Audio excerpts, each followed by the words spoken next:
عمر Stardust YouTube channel میں خوش آمدید۔ اگر آپ کو یہ مواد پسند آئے تو لائک، کامنٹ اور سبسکرائب ضرور کیجیے گا۔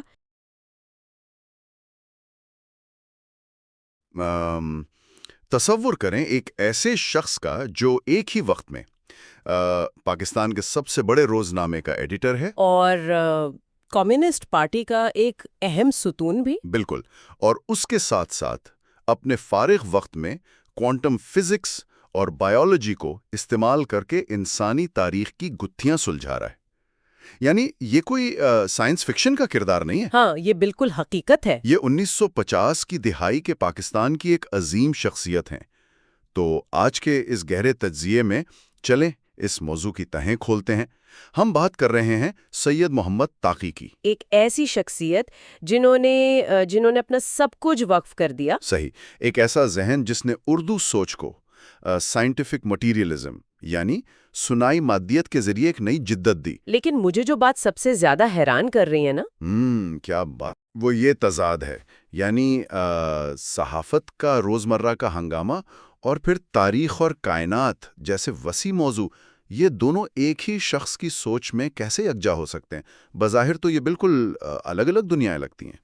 دیکھیں، اگر ہم ان کی زندگی کے ان پہلوؤں کو الگ الگ کھانوں میں رکھ کر دیکھیں گے نا، تو یہ واقعی ایک معمہ لگے گا، ایک پزل لگے گی۔ ہاں بالکل۔ لیکن جب ہم ان کی سوانح حیات اور ان کی جو تصنیف ہے تاریخ اور کائنات، اس کا باغور مطالعہ کرتے ہیں تو یہ بالکل واضح ہو جاتا ہے کہ صحافت، فلسفہ اور سائنس یہ ان کے لیے الگ الگ میدان تھے ہی نہیں۔ اچھا، تو پھر کیا تھے یہ اصل میں انسانی معاشرے، معلومات اور تاریخ کو پرکھنے کا ایک ہی سائنٹیفک طریقہ کار تھا۔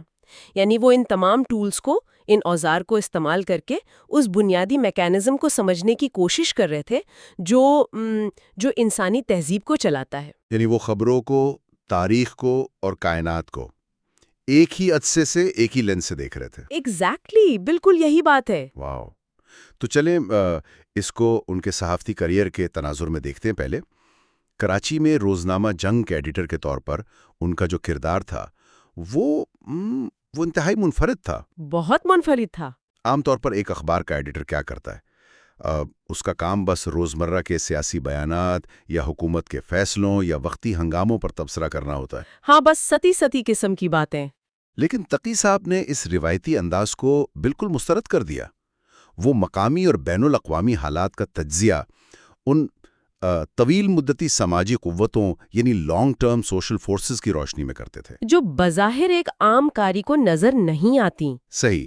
اس کو سمجھنے کے لیے نا میرے ذہن میں ایک بڑی مناسب مثال آ رہی ہے۔ بتائیں۔ عام طور پر اخبارات ہمیں صرف آج کا موسم بتاتے ہیں کہ بھئی آج بارش ہوگی یا کل شدید دھوپ نکلے گی، ہم چھتری لے کر نکلتے ہیں اور بات ختم۔ بالکل، ہمارا ریاکشن وقتی ہوتا ہے۔ لیکن طاغی صاحب کا انداز ایسا تھا جیسے وہ قارئین کو کلائمیٹ چینج یعنی موسمیاتی تبدیلی کے وسیع اور طویل مدتی اثرات سمجھا رہے ہوں کہ یہ بارش آج اچانک کیوں ہو رہی ہے، زمین کا درجہ حرارت پچھلے کئی دہائیوں سے کیسے بدل رہا ہے۔ ہاں، اور 10 سال بعد اس بارش کا پیٹرن کیا ہوگا۔ وہ خبر کے پیچھے چھپی ہوئی سائنس اور معاشرے کا ارتقاء دکھانا چاہتے تھے۔ یہ بہت زبردست مثال دی آپ نے، اور اگر ہم اس چھتری والی مثال کو مزید آگے بڑھائیں تو دراصل وہ اپنے قارئین کو یہ وارننگ دے رہے تھے کہ اگر آج ہم نے اس کلائمیٹ چینج کے پیٹرن کو نہیں سمجھا تو کل کیا ہوگا؟ تو کل ہمیں محض چھتری سے نہیں بلکہ ایک بڑے سیلاب سے نمٹنا پڑے گا۔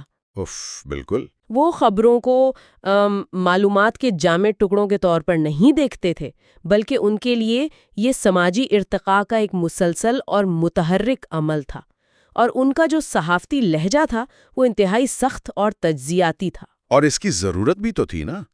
قیام پاکستان کے فوراً بعد کا جو دور تھا وہ بے پناہ جذباتی اور ہنگامہ خیز تھا۔ بالکل، اور ایسے وقت میں جب لوگ اور اخبارات خبروں کو شدید جذبات کی اینک سے دیکھ رہے تھے تو تاقی صاحب نے یہ سمجھانے کی کوشش کی کہ کوئی بھی سیاسی واقعہ خلا میں یعنی ویکیوم میں رونما نہیں ہوتا، اس کے پیچھے ٹھوس مادی اور سماجی اسباب ہوتے ہیں۔ یعنی ان کا مقصد بس سنسنی خیز خبر دے کر اخبار بیچنا نہیں تھا۔ نہیں، بالکل نہیں، وہ عوامی رائے کو عقلی اور منطقی بنیادوں پر استوار کرنا چاہتے تھے۔ لیکن یہاں ایک مسئلہ ہے۔ دیکھیں، ایک روزمرہ کے صحافی کے لیے یہ سوچ برقرار رکھنا کس قدر مشکل عمل ہے؟ بہت مشکل ہے۔ یعنی روزانہ کی بنیاد پر ہڑتالوں، سیاسی بیان بازیوں اور معاشی بحرانوں کو کور کرتے ہوئے 50 سال آگے کا ویژن رکھنا، یہ کوئی عام بات تو نہیں۔ کوئی صحافی اچانک اٹھ کر خبروں کو سماجی ارتقاء اور سینی زاویے سے تھوڑی دیکھنے لگتا ہے۔ یہ تجزیاتی نقطہ نظر آخر آیا کہاں سے؟ اس گہرائی کی اصل وجہ ان کا فلسفہ تھا۔ فلسفہ؟ ہاں، سید محمد تقی مارکسسٹ لیننسٹ روایت سے بہت گہرا اثر رکھتے تھے۔ وہ سائنٹیفک سوشلزم کے زبردست حامی تھے۔ اچھا۔ اور اس کی بنیادی شرط ہی یہ ہے کہ معاشرے کی بہتری صرف اور صرف اسی صورت ممکن ہے جب قدرتی اور سماجی قوانین کو بالکل آبجیکٹو یعنی معروضی انداز میں سمجھا جائے، بغیر کسی جذباتی لگاؤ کے۔ یعنی توہم پرستی اور غیر عقلی عقائد کو نکال کر۔ بالکل، ان کا یہ پختہ یقین تھا کہ توہم پرستی اور مفاق الفطرت قوتوں پر انحصار یہ سب انسانی ترقی کی سب سے بڑی رکاوٹیں ہیں۔ یہاں مجھے ایک الجھن ہو رہی ہے، اور سچ کہوں تو ان کی زندگی کا ایک بہت بڑا چیلنج بھی نظر آ رہا ہے۔ کیسا چیلنج؟ دیکھیں، ہم نوآبادیاتی ہندوستان یعنی کولونیل انڈیا اور پھر قیام پاکستان کے بالکل ابتدائی دور کی بات کر رہے ہیں۔ صحیح۔ ایک ایسا معاشرہ جہاں روایت، پرانے عقائد اور مذہبی جذباتیت کی جڑیں نسلوں تک گہری ہوں۔ وہاں خالص آبجیکٹو حقائق، سائنٹیفک سوشلزم اور مادیت کی بات کرنا، ہاں، یہ آسان نہیں تھا۔ آسان کیا، یہ تو انسان کو بالکل تنہا کر دینے والا عمل محسوس ہوتا ہے۔ یعنی آپ ایک طرح سے پورے معاشرے کی تہمت پرستی کو چیلنج کر رہے ہیں۔ کیا یہ ایک ناممکن سی جنگ نہیں تھی؟ دیکھیں، یہاں جو بات سب سے زیادہ دلچسپ ہے نا، وہ یہی ہے۔ یہ بلا شبہ ایک انتہائی کٹھن اور تنہا کر دینے والا راستہ تھا، لیکن ان کے کام کی اصل اہمیت اسی چیلنج سے نمٹنے میں ہے۔ وہ کیسے؟ انہوں نے کلاسک مارکسسٹ نظریے کو، جو کہ بنیادی طور پر 19ویں صدی کے یورپ کے انڈسٹریل ریولوشن کی پیداوار تھا، اس کو یہاں اندھا دھند کاپی پیسٹ نہیں کیا۔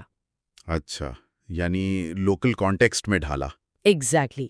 ان کی سب سے بڑی کامیابی یہ تھی کہ انہوں نے اس فرنگی فلسفے اور بر صغیر کے مخصوص معاشی اور سماجی حالات کے درمیان ایک پل تعمیر کیا۔ وہ اس حقیقت سے بخوبی واقف تھے کہ یورپ کے کارخانوں میں کام کرنے والے مزدور کے مسائل اور بر صغیر کے جاگیردارانہ معاشرے کے مسائل یہ یکسر مختلف ہیں۔ بالکل۔ اس لیے انہوں نے نظریے کی بنیاد تو وہی رکھی، لیکن اس کو مقامی حقائق کے تناظر میں ڈھالا تاکہ یہ فلسفہ یہاں کے لوگوں کو کوئی عجیب یا غیر ملکی خیال نہ لگے، بلکہ ان کے اپنے مسائل کا ایک صحیح حل محسوس ہو۔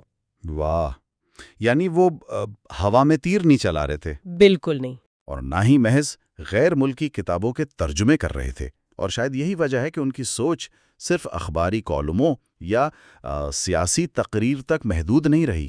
ہاں، اس نے ایک باقاعدہ علمی نظریے کی شکل اختیار کی۔ صحیح، کیونکہ جب ایک انسان کے پاس اتنا مضبوط فریم ورک ہو تو وہ اسے ایک بڑی تصنیف میں ضرور لاتا ہے۔ اور یہاں بات واقعی بہت دلچسپ ہو جاتی ہے۔ یعنی میری مراد ان کی سب سے بڑی تصنیف سے ہے، جس نے مجھے سچ بتاؤں تو اس مطالعے کے دوران حیران کر دیا۔ آپ تاریخ اور کائنات کی بات کر رہے ہیں نا؟ جی بالکل، ہسٹری اینڈ دی یونیورس۔ یہ کتاب دراصل ان کی پوری زندگی کی فکری جستجو اور صحافتی مشاہدے کا نچوڑ ہے۔ اس کتاب میں انہوں نے جو کام کیا ہے وہ ہمارے خطے میں بہت کم دیکھنے کو ملتا ہے۔ انہوں نے کیا کیا اصل میں؟ انہوں نے سماجی علوم یعنی ہیومینٹیز اور ہارڈ سائنسز کے درمیان جو ایک دیوار ہوتی ہے نا، ہاں، اس دیوار کو مکمل طور پر گرانے کی کوشش کی۔ رکیں، یہاں مجھے آپ سے تھوڑی تفصیل اور وضاحت چاہیے۔ میں نے پڑھا ہے کہ اس کتاب میں انہوں نے ہیومینٹیز کے ساتھ فزکس، سائبرنیٹکس اور بایولوجی کے تصورات کو ملا کر ایک یونیفائڈ تھیوری بنانے کی کوشش کی۔ بالکل صحیح۔ اب ایک مورخ یا فلسفی کا سائبرنیٹکس یا بایولوجی سے کیا تعلق؟ کیا ہم یہ کہہ رہے ہیں کہ انسانی معاشرہ محض ایک بایولوجیکل جسم کی طرح کام کرتا ہے، اور فزکس اور سائبرنیٹکس کے اصولوں سے ہم انسانی تاریخ کیسے سمجھ سکتے ہیں؟ دیکھیں، اس کو سمجھنے کے لیے ہمیں تھوڑا سا یہ دیکھنا ہوگا کہ یہ برانچز کام کیسے کرتی ہیں اور تادی صاحب نے انہیں کیسے اپلائی کیا۔ صحیح۔ بایولوجی ہمیں بتاتی ہے کہ ایک زندہ جسم کیسے اپنے ارد گرد کے ماحول کے ساتھ ریئیکٹ کرتا ہے، کیسے خطرے سے بچتا ہے اور کیسے ارتقا پاتا ہے۔ ہاں یہ تو کلیئر ہے۔ اب سائبرنیٹکس کو دیکھیں، یہ بہت دلچسپ موضوع ہے۔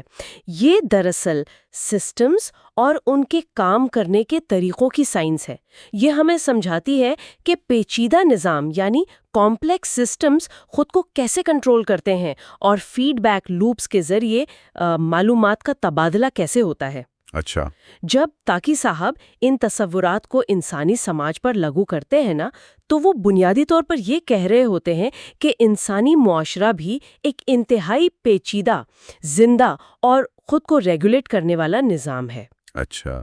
تو کیا اس کا مطلب یہ ہے کہ جب کسی معاشرے میں کوئی معاشی بحران آتا ہے یا کوئی سیاسی انقلاب برپا ہوتا ہے تو معاشرہ بالکل ویسے ہی ریئیکٹ کرتا ہے جیسے انسانی جسم کسی بیماری کے حملے کے خلاف اینٹی باڈیز بناتا ہے؟ ہاں۔ یا جیسے ایک مشین میں فیڈ بیک لوپ کام کرتا ہے کہ اگر ٹیمپریچر بڑھ جائے تو کولنگ سسٹم خود بخود آن ہو جاتا ہے۔ بالکل بالکل، یہ میکینزم بالکل ویسا ہی ہے۔ وہ تاریخ کو عظیم شخصیات کے فیصلوں یا بکھرے ہوئے حادثات کے بجائے مٹیریل پروسیسز کے طور پر دیکھتے تھے۔ مدی سلسلے۔ جی، جس طرح فزکس میں ہر عمل کا ایک ری ایکشن ہوتا ہے، اسی طرح تاریخ میں بھی واقعات خلا میں یا اچانک نہیں ہوتے۔ اگر ہم معاشرے کے سٹرکچرز اور انسانی رویوں کو ایک سسٹم کے طور پر سمجھیں، اس کے ان پٹ اور آؤٹ پٹ کو دیکھیں، تو ہم کافی حد تک جان سکتے ہیں کہ یہ سسٹم کس طرف جا رہا ہے۔ لیکن ایک منٹ، یہاں ایک بہت بڑا فلسفیانہ مسئلہ پیدا ہوتا ہے میری نظر میں۔ کیا مسئلہ؟ اگر ہم تاریخ کو فزکس اور میتھمیٹکس کے اصولوں پر پرکھنے لگیں، سسٹمز اور فیڈ بیک لوپس کی بات کریں، تو کیا ہم انسانوں کو محض پرزے یا مشینی روبوٹ نہیں بنا رہے ہیں؟ نہیں، ایسا نہیں ہے۔ نہیں، یعنی اس میں ہماری آزادی یا جسے ہم فری ول کہتے ہیں وہ کہاں گئی؟ ایسا لگتا ہے کہ اگر سب کچھ سسٹمز اور مادی قوتوں سے چل رہا ہے تو سب کچھ پہلے سے طے شدہ ہے۔ ہم تو ایک جبر یا ڈٹرمنزم کو شکار ہو گئے۔ یہیں پر ان کا فلسفہ سب سے بڑی کروٹ لیتا ہے اور کمال دکھاتا ہے۔ اچھا۔ ان کی تحریروں کا سب سے طاقتور پہلو ہی تقدیر پرستی یعنی فیٹلزم کے خلاف ایک کھلی اور بھرپور بغاوت ہے۔ واہ۔ وہ سائبرنیٹکس اور سائنسی مادیت کو اس لیے استعمال نہیں کر رہے تھے کہ انسان کو سسٹم کے سامنے بے بس ثابت کریں، بلکہ وہ اسے استعمال کر کے انسان کو طاقتور بنانا چاہتے تھے۔ یعنی سمجھ کر اسے کنٹرول کرنا۔ بالکل، وہ یہ مانتے تھے کہ تاریخ کوئی جادوئی یا آسمانی طاقت نہیں ہے جس کے سامنے انسان مجبور ہو کر بیٹھ جائے۔ میں اسے اس طرح دیکھتا ہوں، یہ ایسا ہی ہے جیسے تاریخ کو کسی پہلے سے لکھی ہوئی ٹریجڈی یا یونانی ڈرامے کے طور پر نہ دیکھا جائے جس میں انسان بس ایک مجبور کردار ہے اور اپنی قسمت بدل نہیں سکتا۔ صحیح۔ بلکہ اسے ایک انجینئرنگ کے پیچیدہ مسئلے کے طور پر دیکھا جائے جس کے کچھ ٹھوس اصول ہیں، اور اگر انسان سائنٹیفک طرز عمل سے ان کو سمجھ لے تو وہ اس مسئلے کو سلجھا سکتا ہے، اس مشین کو اپنے فائدے کے لیے استعمال کر سکتا ہے۔ ایگزیکٹلی، اور اسی تصور کو ہم فلسفے میں ہیومن ایجنسی کہتے ہیں۔ Human agency. ہاں، یہ اس بات پر غیر متزلزل یقین ہے کہ انسان خود اپنے اعمال سے اپنی تاریخ کا رخ بدل سکتے ہیں۔ اگر آپ کو سسٹم کے اصول سمجھ آ جائیں تو آپ اس کے اندھے غلام نہیں رہتے، آپ اس کے مینیجر یا انجینئر بن جاتے ہیں۔ بالکل۔ ان کا اصل مقصد برصغیر کے انسان کو اس بے بسی اور تقدیر پرستی کے احساس سے نکالنا تھا جو صدیوں کی غلامی اور توہم پرستی نے اس کے ذہن میں بٹھا دیا تھا۔ یہ تو ایک انتہائی طاقتور اور انسان کو بختیار کر دینے والا نظریہ ہے نا؟ لیکن ہم تاریخ میں اکثر دیکھتے ہیں، اور یہ ایک عام تنقید بھی ہے، کہ جو دانشور لوگ ہوتے ہیں نا، وہ کتابوں اور کالموں میں تو بہت بڑے بڑے اور انقلابی دعوے کرتے ہیں۔ ہاں، لیکن جب عملی زندگی کی باری آتی ہے، جی بالکل، جب ان کی اپنی پریکٹیکل لائف کی باری آتی ہے یا مشکل وقت آتا ہے تو وہ اصول کہیں ہوا ہو جاتے ہیں۔ اس نظریات اور عملی زندگی کے فرق کو سید محمد تقی نے کیسے ہینڈل کیا؟ دیکھیں، انہوں نے اپنی زندگی کو اپنے فلسفے کا سب سے بڑا اور عملی نمونہ بنایا۔ وہ صرف ایک تھیورسٹ یا ایکیڈیمک نہیں تھے جنہوں نے کسی بند کمرے میں بیٹھ کر کتاب لکھ دی ہو۔ تو کیا انہوں نے فیلڈ میں کام کیا؟ بالکل. ان کی زندگی کا مطالعہ بتاتا ہے کہ انہوں نے پاکستانی ترقی پسندوں، صحافیوں اور دانشوروں کی کئی نسلوں کی باقاعدہ رہنمائی کی، ان کی فکری تربیت کی، اور ان کی شخصیت ان کی انتہائی سادہ روی اور فکری دیانت سے جانی جاتی تھی. اور یہ کوئی معمولی بات نہیں ہے، خاص طور پہ ہمارے اس خطے کی تاریخ میں. ہم جس دور کی بات کر رہے ہیں نا، اس میں پاکستان کا سیاسی منظرنامہ مسلسل ہچکولے کھا رہا تھا. کبھی مارشل لاء لگ رہا ہے، کبھی حکومتیں گر رہی ہیں. بالکل. یہ ایک ایسا دور تھا جو ترقی پسند سوچ کے لیے اکثر انتہائی ہاسٹائل یا نامناسب رہتا تھا. ریاستی دباؤ بھی تھا اور معاشرتی مزاحمت بھی. اس وقت میں اپنے اصولوں پر کھڑا رہنا واقعی مشکل تھا. اور ایسے حالات میں اپنے ذاتی مفاد، عہدے یا پیسے کے لیے کوئی سمجھوتا نہ کرنا. آج کے دور میں جہاں لوگ ذرا سے دباؤ یا معمولی سے مادی فائدے کے لیے راتوں رات اپنی سوچ بدل لیتے ہیں، تقی صاحب کا یہ طرز عمل واقعی حیران کن ہے. اور ان کی سب سے بڑی میراث دراصل یہی فکری استقامت ہے. جب 1994 میں ان کا انتقال ہوا تو اس وقت یہ محسوس کیا گیا کہ ملک کی فکری زندگی میں ایک بہت بڑا خلا پیدا ہو گیا ہے. لیکن ان کا انتقال ان کی چھوڑی ہوئی سوچ کا اختتام نہیں تھا. انہوں نے یہ تصور اتنی گہرائی سے لوگوں کے ذہنوں میں اتارا کہ تاریخ حادثات کی محتاج نہیں ہے، بلکہ یہ ایک متحرک عمل ہے. بالکل. آج بھی جو لوگ اس معاشرے کو سائنسی اور عقلی بنیادوں پر سمجھنے کی کوشش کرتے ہیں، وہ اسی فکری وراثت سے مستفید ہو رہے ہیں. صحیح. تو اگر ہم اس پوری طویل بحث کو سمیٹیں جی. اور ایک قدم پیچھے ہٹ کر دیکھیں تو تاقی صاحب کی ساری جد و جہد سے ہمیں آج یعنی اس موجودہ لمحے میں کیا سیکھنے کو ملتا ہے؟ آج ہم ایک ایسے دور میں جی رہے ہیں جہاں ہر سیکنڈ ایک نئی خبر، ایک نیا سوشل میڈیا ٹرینڈ اور ایک نیا بحران ہمارے سامنے ہوتا ہے. انفارمیشن اوورلوڈ کا دور ہے. بالکل. جہاں ہم نے گہرائی میں جانا چھوڑ دیا ہے اور بس فوری ری ایکشن دینے کے عادی ہو چکے ہیں. اور یہی وجہ ہے کہ تاقی صاحب کا یہ طریقہ کار آج اور بھی ضروری ہو گیا ہے. ہاں، کہ رکیں، اس وقتی شور اور جذباتی ہیجان سے باہر نکلیں اور ان لانگ ٹرم اسباب کو دیکھیں. کیونکہ کوئی بھی واقعہ اچانک نہیں ہوتا. ہر واقعہ ان ماضی اور سماجی سلسلوں کا نتیجہ ہے جو شاید مہینوں یا سالوں پہلے شروع ہوئے تھے. اور اس ڈیپ ڈائیو کے آخری اور شاید سب سے اہم سوال کی طرف ہم آتے ہیں اب. جی بتائیں. اگر تاریخ واقعی محض اتفاقات کا مجموعہ نہیں ہے بلکہ ٹھوس مادی عوامل اور انسان کے اپنے عمل کا نتیجہ ہے، تو ہمیں اپنے ارد گرد بہت غور سے دیکھنے کی ضرورت ہے. بالکل، آنکھیں کھلی رکھنی چاہیے. آج کے اس تیز ترین اور پیچیدہ دور میں ایسے کون سے طویل مدتی سماجی، ٹیکنالوجی کے اور مادی عوامل ہیں جو بالکل خاموشی سے ہمارے آنے والے مستقبل کی بنیاد رکھ رہے ہیں، لیکن ہم انہیں محض ایک روزمرہ کی خبر، ایک ٹویٹ یا اتفاق سمجھ کر نظر انداز کر رہے ہیں؟ کیا ہم ان مادی سلسلوں اور سسٹم کے فیڈ بیک لوپس کو سمجھ کر اپنی تاریخ خود بنا رہے ہیں، یا ہم سب بس ایک لکھی ہوئی ٹریجڈی کے بے بس کردار بن چکے ہیں جنہیں معلوم ہی نہیں کہ ان کے ساتھ کیا ہو رہا ہے؟ یہ واقعی بہت ہی گہرا سوال ہے. سوچنے کے لیے یہ ایک بہت ضروری اور گہرا سوال ہے جسے ہم آج یہیں چھوڑتے ہیں. آج کی اس تفصیلی نشست میں ہم جس موضوع کی گہرائی میں جا رہے ہیں وہ میرے خیال میں بہت سے لوگوں کے لیے ایک بالکل نیا زاویہ ہوگا. جی بالکل، اور یہ ایک ایسا زاویہ ہے جو ہمارے سوچنے کے انداز کو چیلنج کرتا ہے. مطلب عموماً جب اسکولوں یا کالجوں میں تاریخ کا مضمون پڑھایا جاتا ہے تو ایسا محسوس ہوتا ہے جیسے کسی بہت پرانی، دھول بھری اور تاریک عمارت کا دروازہ کھول دیا گیا ہو. ہاں، ایک ایسا وسیع و عریض قبرستان جہاں صرف مردہ لوگوں کے نام دفن ہیں. بالکل وہی. صدیوں پرانی جنگوں کی تاریخیں اور تباہ شدہ سلطنتوں کے خنڈرات. ہمیں یہی سکھایا گیا ہے کہ تاریخ کا کام صرف ان گزرے ہوئے واقعات کو یاد رکھنا ہے تاکہ امتحانات میں اچھے نمبر لیے جا سکیں. بس اس سے زیادہ تاریخ کی کوئی اہمیت نہیں سمجھی جاتی. صحیح کہا. ایسا لگتا ہے جیسے یہ کوئی بند کتاب ہے جس کا آخری باب بہت پہلے لکھا جا چکا ہے. لیکن آج کی نشست کا مشن اس سوچ کو بدلنا ہے. اور اسی لیے آج ہم سید محمد تقی کی مشہور کتاب تاریخ اور کائنات کے بنیادی تصورات کا جائزہ لے رہے ہیں، جو کہ ایک انتہائی طاقتور تحریر ہے۔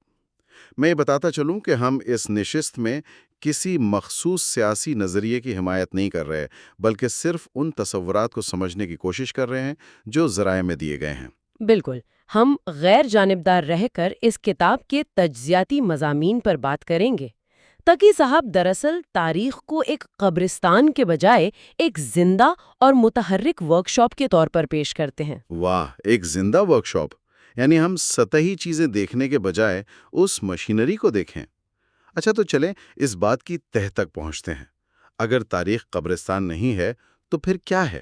دیکھیں، پرانے نظریات اور اس نئے سائنسی نظریے میں بہت بڑا فرق ہے۔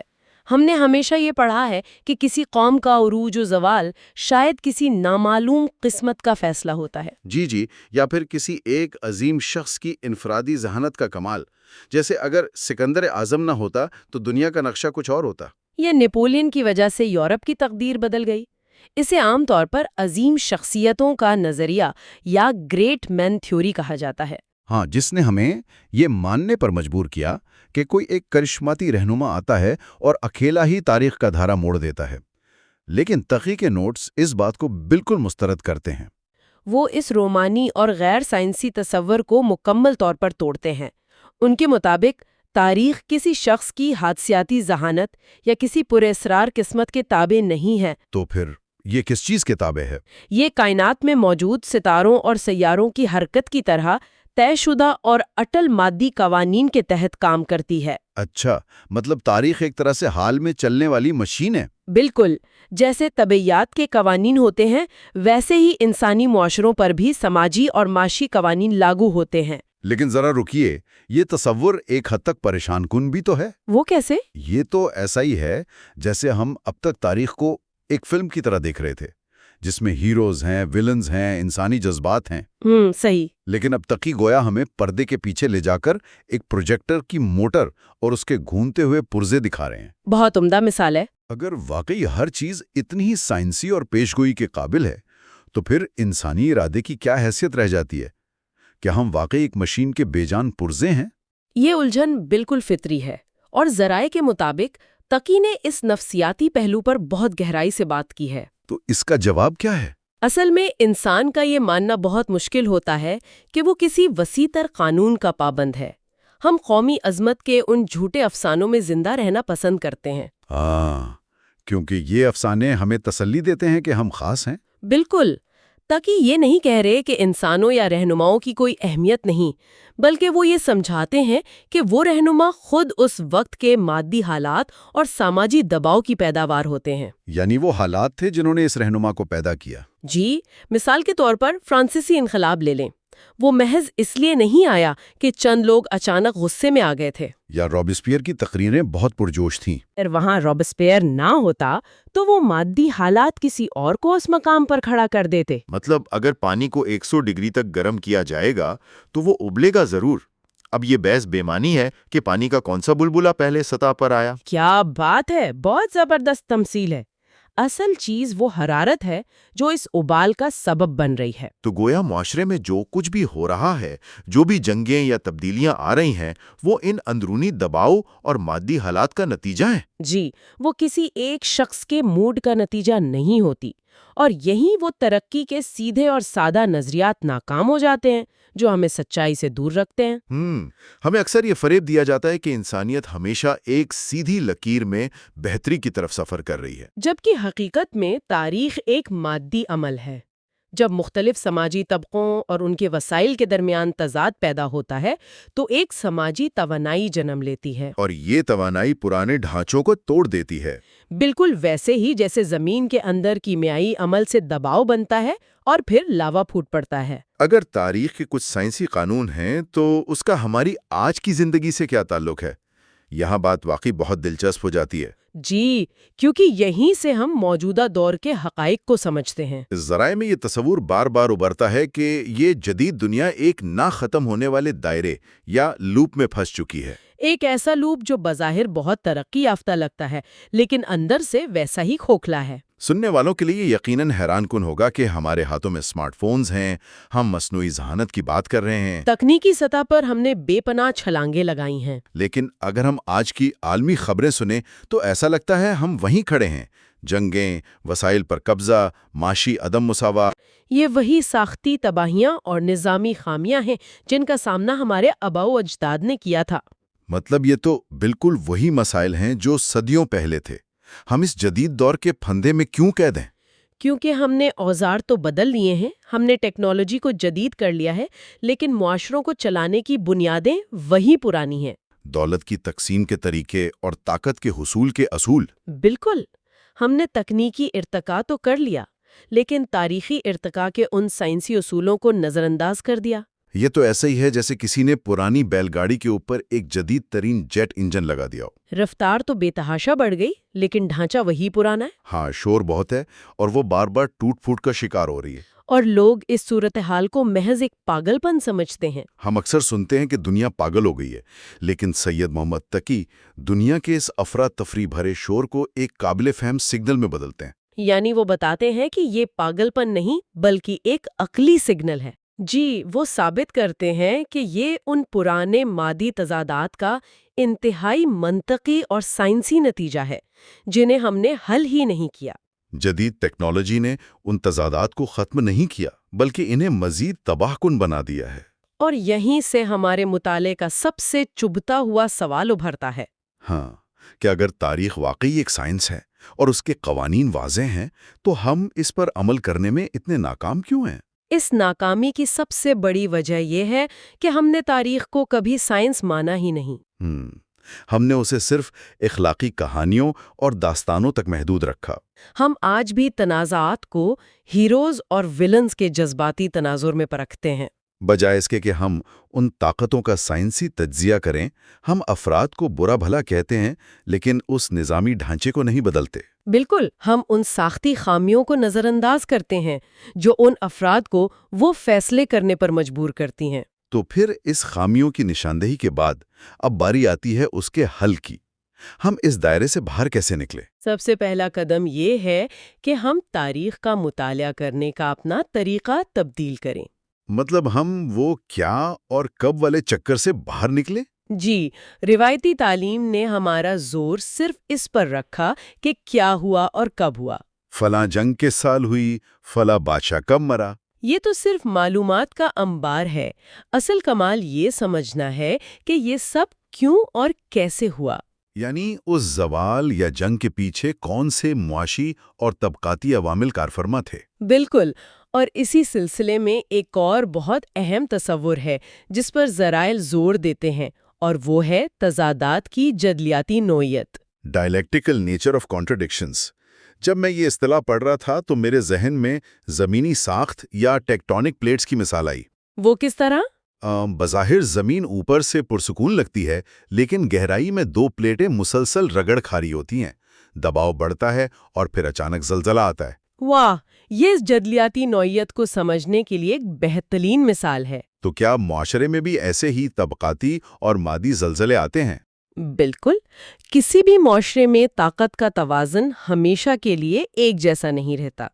ہمیشہ دو متضاد قوتیں ہوتی ہیں۔ ایک وہ جو پرانے نظام اور وسائل پر قابض ہے، اور دوسری وہ جو محروم ہے۔ اور ان دونوں کے مفادات کا یہ جو ٹکراؤ ہے، یہی وہ رگڑ ہے جو زلزلے کا سبب بنتی ہے۔ اور پھر ایک نیا سماجی ڈھانچہ بنتا ہے۔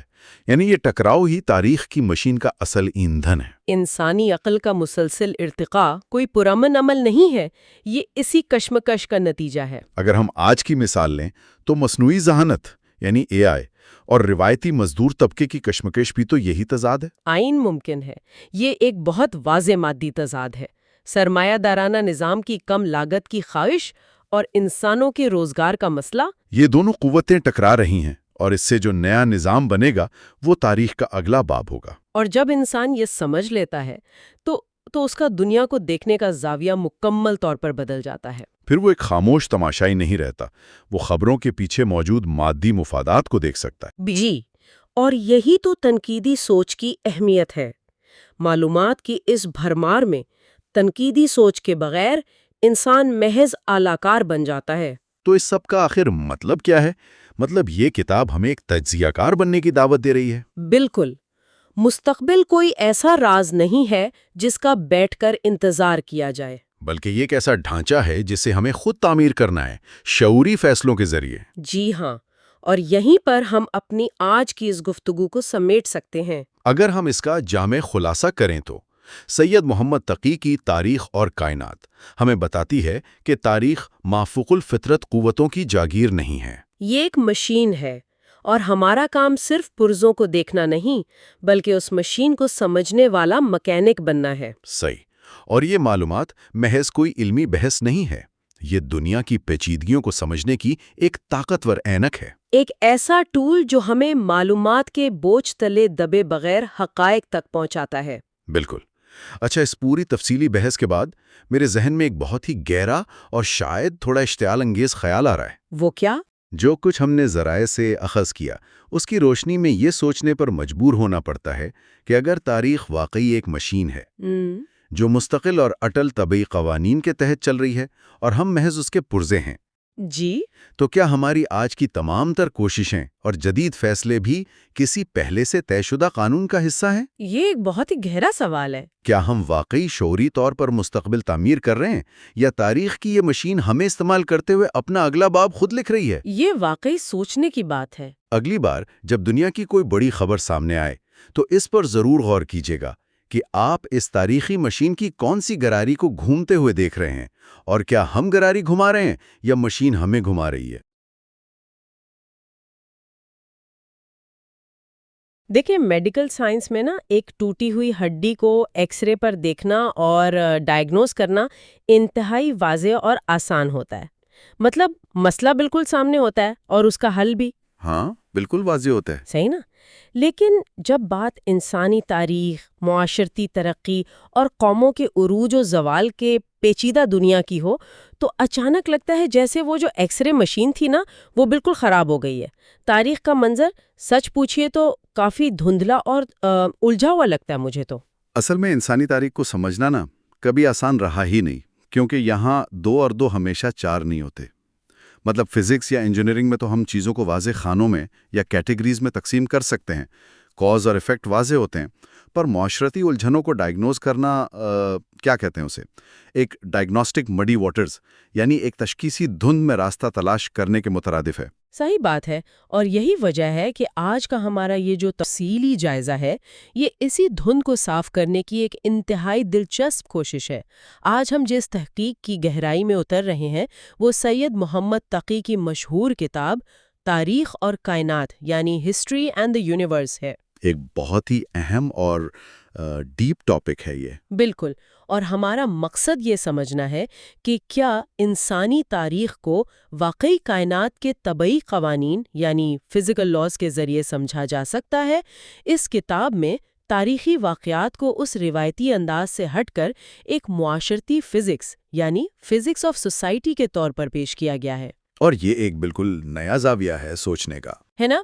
شروع میں شاید سننے والوں کو یہ تھوڑا تھیوریٹیکل لگے کہ بھئی فزکس اور تاریخ کا کیا تعلق، لیکن در حقیقت یہ عام انسان کی زندگی، معاشی مسائل، سیاست اور جو روزمرہ کے معاشرتی جمود ہیں ان کو سمجھنے کا ایک نہایت پریکٹیکل زاویہ ہے. یہ بتاتا ہے کہ آج جو چیزیں ہمیں رکی ہوئی لگتی ہیں ان کی اصل وجہ کہاں چھپی ہے. دیکھیں، عام طور پر تاریخ کو کیا سمجھا جاتا ہے؟ صرف واقعات، تاریخوں اور چند اہم شخصیات کے ارد گرد گھومتی ہوئی ایک کہانی. لیکن تاکاتی کی یہ جو تحقیق ہے یہ اس سارے تصور کو الٹ دیتی ہے. یہ دعوت دیتی ہے کہ ہم تاریخ کو طبیعت یعنی فزکس کی اینک سے دیکھیں، جہاں ہر واقعہ کسی نہ کسی ٹھوس قانون کے تحت وقوع پذیر ہو رہا ہوتا ہے. تو تاریخ کو فزکس کے قوانین کے مطابق سمجھنے کے لیے پہلے یہ طے کرنا ضروری ہے کہ آخر تاریخ بناتا کون ہے؟ ایگزیکٹلی. سب سے بنیادی سوال یہی ہے. کیونکہ بچپن سے تو ہمیں یہی پڑھایا جاتا ہے کہ تاریخ عظیم شخصیات یعنی وہ جو گریٹ مین ہوتے ہیں ان کے فیصلوں کا نتیجہ ہوتی ہے. ایک عظیم بادشاہ یا جنرل آتا ہے اور دنیا کا نقشہ بدل دیتا ہے. تاریخ کی کتابیں تو سکندر اعظم یا نیپولین کے فیصلوں کے گرد ہی گھومتی ہیں، جیسے ان کے ذاتی ارادے ہی معاشرے کا رخ طے کر رہے ہوں، ہے نا؟ ہاں، گویا وہی سب کچھ کنٹرول کر رہے ہیں.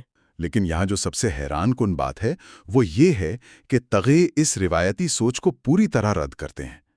ان کے نزدیک تاریخ کسی اتفاق، آسمانی فیصلے یا چند کرشماتی لوگوں کے ارادوں کا نتیجہ ہرگز نہیں ہے۔ اچھا، تو پھر کیا ہے؟ بلکہ تاریخ کی جڑیں ٹھوس مادی حالات یعنی مٹیریل کنڈیشنز میں پیوست ہیں۔ اسے فلسفیانہ زبان میں ہم ہسٹوریکل مٹیریلزم یا بنیادی مادیات کہتے ہیں۔ مطلب عظیم شخصیات ضرور اہم کردار ادا کرتی ہیں، لیکن وہ بھی اپنے دور کے مادی حالات کی ہی پیدائش ہوتی ہیں۔ وہ ہوا میں فیصلے نہیں کر سکتے۔ اچھا، آئیں اسے تھوڑا کھول کر دیکھتے ہیں، کیونکہ یہ تھوڑا ہیوی کانسیپٹ لگ رہا ہے۔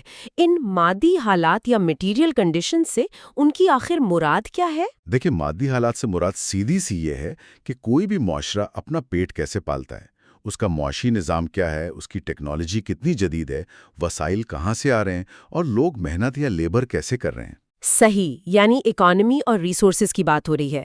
بالکل۔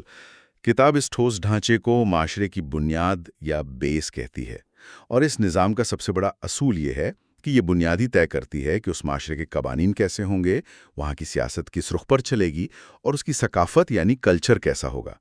اس چھت کو کتاب میں سپر سٹرکچر کہا گیا ہے۔ تو کیا میں اسے ایک عمارت کی مثال سے سمجھ سکتی ہوں؟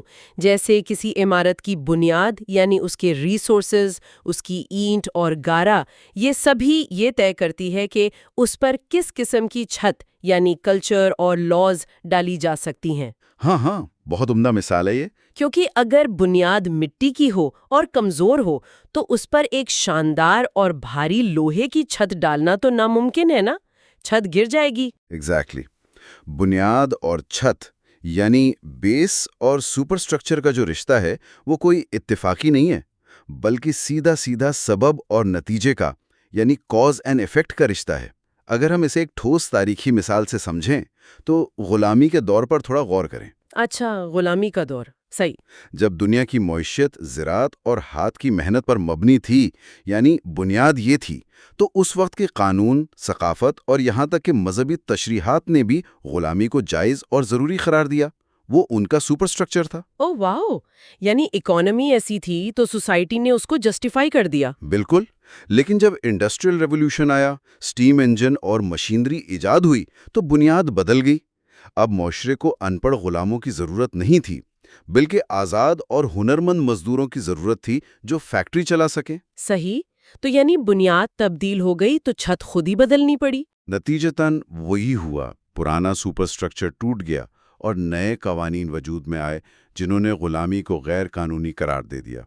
یعنی کوئی بھی معاشرہ اپنی بنیاد اور معیشت کے مادی تضادات کو حل کیے بنا اعلیٰ شعور اور بہتر ثقافت تک نہیں پہنچ سکتا۔ یہاں آ کر بات واقعی بہت دلچسپ ہو جاتی ہے۔ اگر معاشرہ ایک عمارت کی طرح اپنی بنیاد پر کھڑا ہے تو یہ عمارت آخر حرکت میں کیسے آتی ہے؟ حرکت سے آپ کا مطلب؟ میرا مطلب ہے تاریخ تو مسلسل چلنے کا نام ہے نا۔ ایک پتھر کی عمارت تو اپنی جگہ کھڑی رہتی ہے، لیکن تاریخ آگے بڑھتی ہے۔ تو یہاں اس تحقیق کا شاید وہ حصہ سامنے آتا ہے جہاں تقی نے تھرموڈائنمکس اور سائبرنیٹکس کو تاریخ پر اپلائی کرتے ہیں۔ ہاں، وہاں انہوں نے کلیئر کیا ہے کہ معاشرہ کوئی بے جان عمارت نہیں بلکہ ایک زندہ نظام ہے۔ تقی نے تاریخ کو توانائی یعنی انرجی اور حرکت کے پیمانے پر پرکھا ہے۔ انہوں نے یہاں 3 اہم تصورات متعارف کروائے ہیں۔ اچھا، وہ 3 کانسیپٹس کیا ہیں؟ پہلا ہے پاور یعنی طاقت۔ فزکس میں جسے ہم پوٹینشیل انرجی کہتے ہیں نا، معاشرتی فزیات میں یہ وہ چھپی ہوئی مخفی توانائی ہے جو کسی بھی معاشرے کے اندر موجود ہوتی ہے، چاہے وہ عوام کی ذہنی صلاحیت ہو، قدرتی وسائل ہوں یا معاشرتی پوٹینشیل ہو۔ صحیح، یعنی جو ابھی استعمال نہیں ہوئی پر موجود ہے۔ بالکل۔ دوسرا تصور موشن یعنی حرکت کا ہے۔ جب انسان عمل کرتا ہے، محنت کرتا ہے، نئی ٹیکنالوجی بناتا ہے تو وہ مخفی توانائی حرکت میں تبدیل ہو جاتی ہے، یعنی پوٹینشیل انرجی کائنیٹک انرجی بن جاتی ہے۔ اور تیسرا تصور پھر سسٹمک ایفیشنسی والا ہوگا، یعنی نظام کی کارکردگی، جو میرے خیال میں سب سے اہم ہے۔ ہاں، سسٹمک ایفیشنسی۔ ایک صحت مند معاشرہ وہ ہوتا ہے جو اپنی اس توانائی کو مسائل حل کرنے اور ترقی کے لیے مؤثر طریقے سے استعمال کرے۔ اور اس کے الٹ ایک جمود کا شکار یعنی سٹیگننٹ معاشرہ وہ ہوتا ہوگا جو اپنی ساری توانائی اندرونی تصادم اور اپنے پرانے نظام کو بچانے میں ضائع کر دیتا ہے۔ جنو، میرا مطلب ہے بالکل صحیح. ایک سٹیگننٹ معاشرہ اپنی انرجی نئی ایجادات یا فلاحی کاموں پر خرچ کرنے کے بجائے فرسودہ رسم و رواج، نوکر شاہی کی الجھنوں جسے ہم بیوروکریٹک ریڈ ٹیپ کہتے ہیں، یا فیوڈل پریکٹسز کو زندہ رکھنے میں پھونک دیتا ہے. ایسے سسٹم کی ایفیشنسی زیرو ہو جاتی ہے. تو کیا ایک جمود کا شکار معاشرہ بالکل اس اسمارٹ فون کی طرح ہے جس کی بیٹری ایسے بیک گراؤنڈ ایپس میں ضائع ہو رہی ہو جو کسی کام کے ہی نہیں ہے؟ بہت اچھی مثال ہے یہ. ہے نا؟ مطلب وہ ایپس بیک گراؤنڈ میں کھلے ہیں، سسٹم کی میموری بھی کھا رہے ہیں، لیکن ان کا ایکچولی کوئی فائدہ نہیں ہو رہا. اور نتیجتاً جب واقعی کوئی ضروری کام کرنا ہو یا صرف فون کی اسکرین آن کرنی ہو تو بیٹری بچتی ہی نہیں ہے. بالکل ایسی ہی حالت ہوتی ہے ایسے معاشروں کی. وہ پرانے اور فرسودہ نظام جنہیں زبردستی عظمت کی نشانی سمجھ کر سینے سے لگائے رکھا جاتا ہے نا، وہ بالکل انہی بیک گراؤنڈ ایپس کی طرح معاشرے کی ساری ضروری توانائی کو مسلسل کھا جاتے ہیں. اور پھر جب وقت پڑتا ہے تو کچھ بچتا نہیں. صحیح کہا. جب دنیا ایک نئے عالمی مسئلے کا سامنا کر رہی ہوتی ہے، جیسے مان لیجئے کوئی وبائی مرض آ گیا یا معاشی بحران آ گیا، تو اس معاشرے کے پاس کاؤنٹر کرنے کے لیے کوئی سوشل بیٹری نہیں بچتی، کیونکہ ساری توانائی پہلے ہی اندرونی کشمکش میں ڈسچارج ہو چکی ہوتی ہے.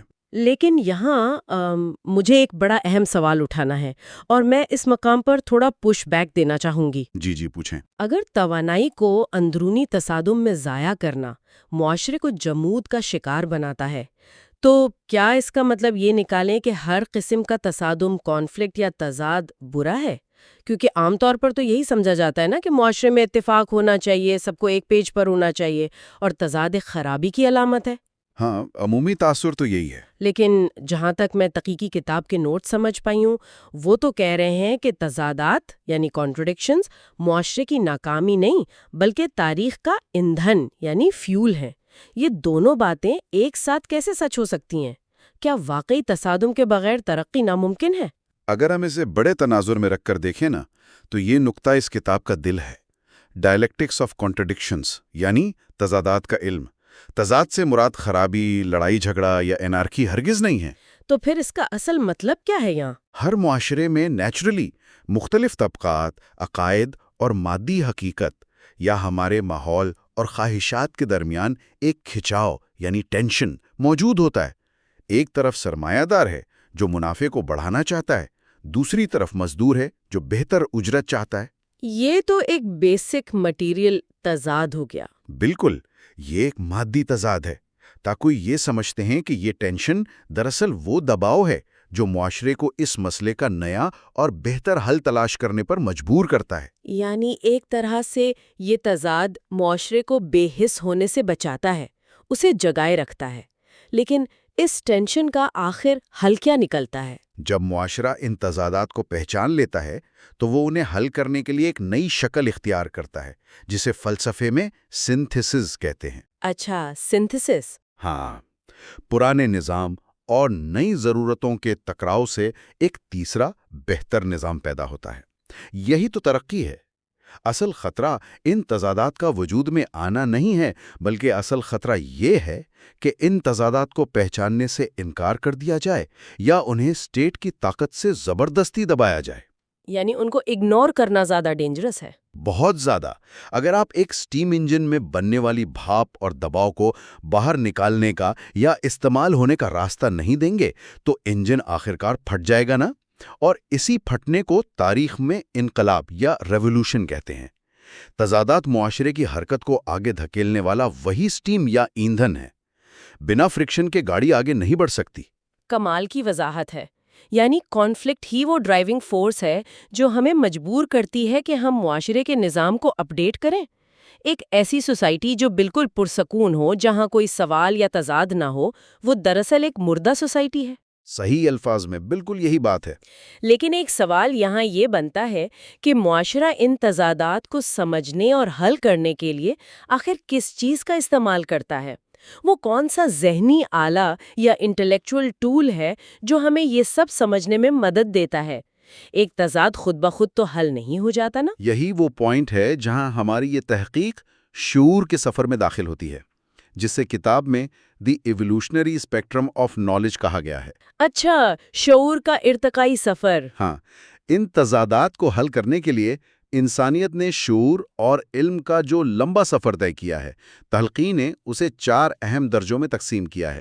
پہلا درجہ ہے جادو یعنی میجک۔ جادو تاریخ کی شروعات میں؟ بالکل۔ ابتدائی دور میں جب انسان جنگلوں میں تھا، اسے بجلی چمکنے یا بارش ہونے کی سمجھ تو آتی نہیں تھی۔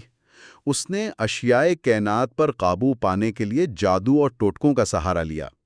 یہ کوئی تجرباتی چیز نہیں تھی، بلکہ ایک خوف زدہ ذہن کی انٹیوٹیو کوشش تھی ماحول کو اپنے حق میں کرنے کی۔ صحیح، کیونکہ تب لاجک نہیں تھی، تو جو سمجھ آیا وہ کر لیا۔ پھر آتا ہوگا دوسرا درجہ، یعنی مذہب یا ریلیجن۔ ایگزیکٹلی۔ کتاب اس پر بڑا واضح تبصرہ کرتی ہے۔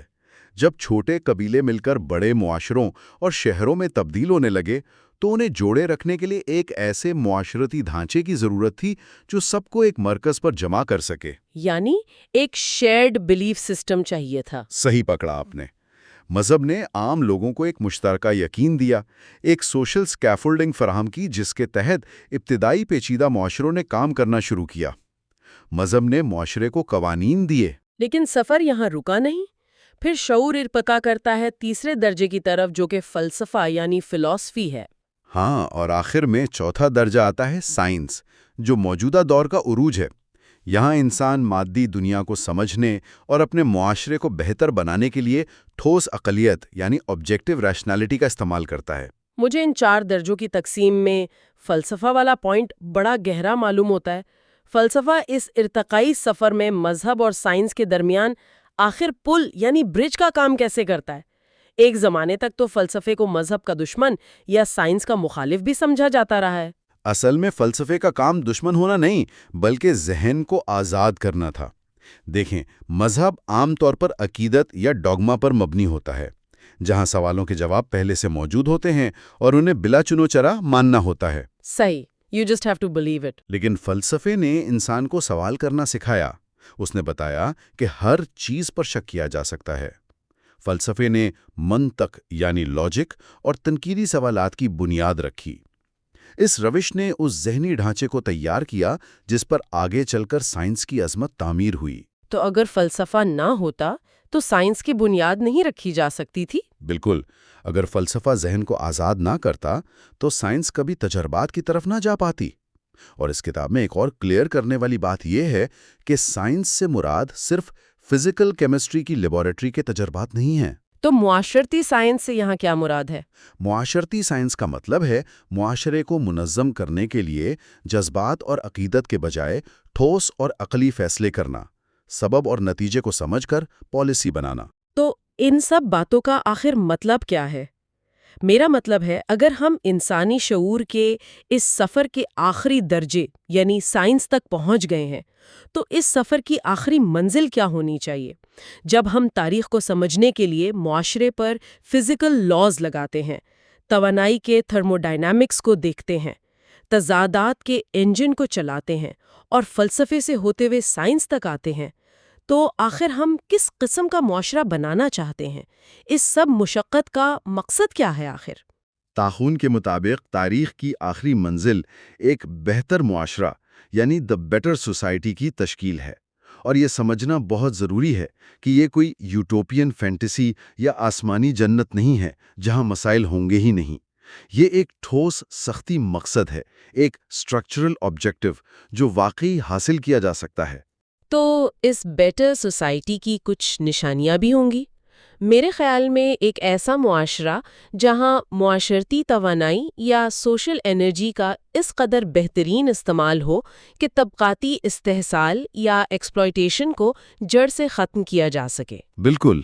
جہاں اسٹیٹ کے فیصلے کسی اندھی عصبیت، نسل پرستی یا کھوکھلی آئیڈیالوجی پر نہیں بلکہ سائنٹیفک ایویڈنس پر مبنی ہوں، اور سب سے اہم بات، اجتماعی خوشحالی کے ڈھانچے کے اندر ہر فرد کو یہ موقع ملے کہ وہ اپنی صلاحیتوں کو ان کے عروج تک پہنچا سکے۔ یہی انسانیت کا کمال ہوگا، اور یہی اس سوشل فزکس کا اینڈ گول ہے۔ لیکن یہاں یہ تحقیق ایک بہت بڑے فلسافیکل تضاد یا پیراڈاکس سے ٹکراتی ہے، جس سے کتاب بڑی خوبصورتی سے حل کرتی ہے، اور وہ ہے ہیومن ایجنسی یعنی انسانی عمل کا کردار۔ ہاں، یہ پوائنٹ میرے لیے سب سے زیادہ غور طلب تھا، کیونکہ ایک طرف تو یہ پوری تھیوری بڑی ڈٹرمنسٹک لگتی ہے، یعنی سب کچھ طے شدہ لگتا ہے۔ کیسے بھلا؟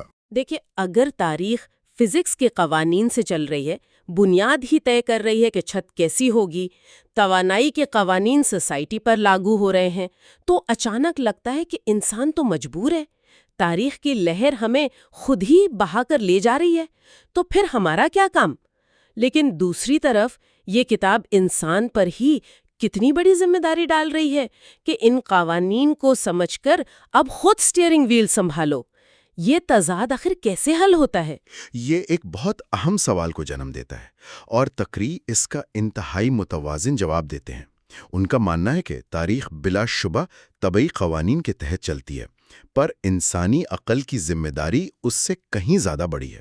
اچھا، انسان کا کام تاریخ کی ان اندیکھی لہروں کے آگے بہہ جانا نہیں ہے، بلکہ جب ہم ان لاز آف موشن کو سمجھ لیتے ہیں نا، تو ہم اپنی قسمت کے خاموش تماشائی بننے کے بجائے اپنے مستقبل کے شعوری آرکیٹیکٹ یعنی معمار بن جاتے ہیں۔ اس پر ایک بڑی مناسب سی تشبیہ میرے ذہن میں آ رہی ہے۔ ضرور شیئر کریں۔ اگر ہمیں گریوٹی کا قانون پتہ چل گیا ہے، جس کے تحت ہر بھاری چیز زمین پر گرتی ہے، تو ہم اس قانون سے ڈر کر بیٹھنے کے بجائے اس قانون کو سمجھتے ہیں، اس پر ایروڈائنامکس لگاتے ہیں اور ہوائی جہاز بناتے ہیں۔ ہم قانون کو توڑتے نہیں، پر اسی قانون کو استعمال کر کے اڑنے لگتے ہیں۔ واہ، کیا بات ہے! بالکل ہو بہو یہی معاملہ تاریخ کے ساتھ ہے۔ تاریخ کا قانون ہمیں بتاتا ہے کہ جب تک تضاد حل نہیں ہوگا، معاشرہ ترقی نہیں کرے گا۔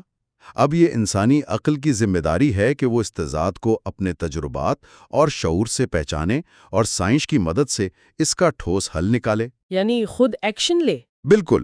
اگر ہم ایک باشعور انسانیت کے طور پر زندہ رہنا چاہتے ہیں، تو ہمیں سخت حقائق اور کائنات کے آبجیکٹو قوانین کے مطابق اپنے معاشی، معاشرتی اور سیاسی نظام ڈھالنے ہوں گے۔ ہمیں اندھی عصبیت جیسے نیشنلزم وغیرہ یا غیر اقلیتی آئیڈیالوجی کے پرانے زنگ آلود کھولوں سے باہر نکلنا ہوگا، اور اس پورے سفر میں تنقیدی سوچ یا کریٹیکل تھنکنگ ہی ہمارا سب سے بڑا اور سب سے مؤثر ہتھیار ہے۔ تو اگر اس پورے تفصیلی جائزے کو اختتام کی طرف لایا جائے تو سید محمد تقی کی کتاب تاریخ اور کائنات دراصل ہمیں اس بات کی دعوت دیتی ہے کہ ہم دنیا کو صرف افسانوں، کہانیوں اور عظیم کرداروں کے آئینک سے دیکھنا چھوڑ دیں، بلکہ ہم سبب اور نتیجے کی ایک ایسی واضح آئینک لگائیں جو ہمیں مادی حقیقت دکھائے۔ صحیح بات ہے۔ یہ کتاب بتاتی ہے کہ ہمارے معاشرے کی ٹھوس بنیاد، ہمارا انرجی سسٹم اور معاشرے میں موجود تضادات، یہ سب وہ اصل پرزے ہیں تو تاریخ کی اس بڑی گاڑی کو چلانے کا باعث بنتے ہیں، اور ہمیں ایک کانشس اویئر ہیومینٹی کے طور پر اس گاڑی کی پچھلی سیٹ پر بیٹھنے کے بجائے اس کا ڈرائیور بننا ہے۔ ایک شعوری اور سائنٹیفک معاشرہ قائم کرنا ہی انسانیت کی آخری بقا کی واحد ضمانت ہے۔ اس کے بغیر معاشرتی عمارت بالآخر کولیپس کر جاتی ہے۔ لیکن اس تمام تفصیل اور سمجھ بوجھ کے باوجود آج اس موضوع پر غور کرتے ہوئے ایک آخری بڑا گہرا اور شاید تھوڑا پریشان کن سوال میرے ذہن میں ابھرتا ہے، ایک ایسا سوال جو خود انہی فزیکل لاز سے نکلتا ہے۔ اوہ اچھا، وہ کیا سوال ہے؟ اگر انسانی تاریخ اور معاشرہ واقعی کائنات کے فزیکل لاز کے تحت کام کرتے ہیں تو ہمیں تھرمو ڈائنامکس کے دوسرے قانون یعنی second law of thermodynamics پر بھی تھوڑا غور کرنا ہوگا۔ یہ قانون یہ طے کرتا ہے کہ یہ پوری کائنات ہمیشہ بکھراؤ، ٹوٹ پھوٹ اور افراتفری یعنی انٹروپی کی طرف بڑھتی ہے۔ ہر منظم چیز وقت کے ساتھ بکھرتی ضرور ہے۔ یہ تو فزکس کا ایک بہت بنیادی اصول ہے۔ تو ایسے میں کیا ایک مکمل، منظم، سائنٹیفک اور بہتر معاشرہ قائم کرنے کا جو ہمارا مقصد ہے، وہ دراصل کائنات کی بنیادی فطرت یعنی کیوس کے خلاف ایک مسلسل اور نہ ختم ہونے والی جنگ نہیں ہے؟ کیا انسان اپنی عقل کے ذریعے اس بکھراؤ کو ہمیشہ کے لیے روک پائے گا، یا آخر کار کائنات کی انٹروپی ہمارے سب سے بہترین معاشرتی ڈھانچوں کو بھی مٹی میں ملا دے گی؟ یہ تو واقعی ایک ایسی تھاٹ ہے جو پورے کانسیپٹ کو ایک نئے عذاب، میرا مطلب ایک نئے چیلنج میں ڈال لیتی ہے۔ بالکل، اور یہ ایک ایسا سوال ہے جو ہر اس شخص کو ضرور سوچنا چاہیے جو مستقبل پر غور کرتا ہے۔ آج کے تفصیلی جائزے کے لیے یہی وہ سوال ہے جس پر ہم سوچنے والوں کو چھوڑے جاتے ہیں۔ خیر، آج کے اس گہرے مطالعے سے ہمیں بہت کچھ نیا سیکھنے کو ملا ہے۔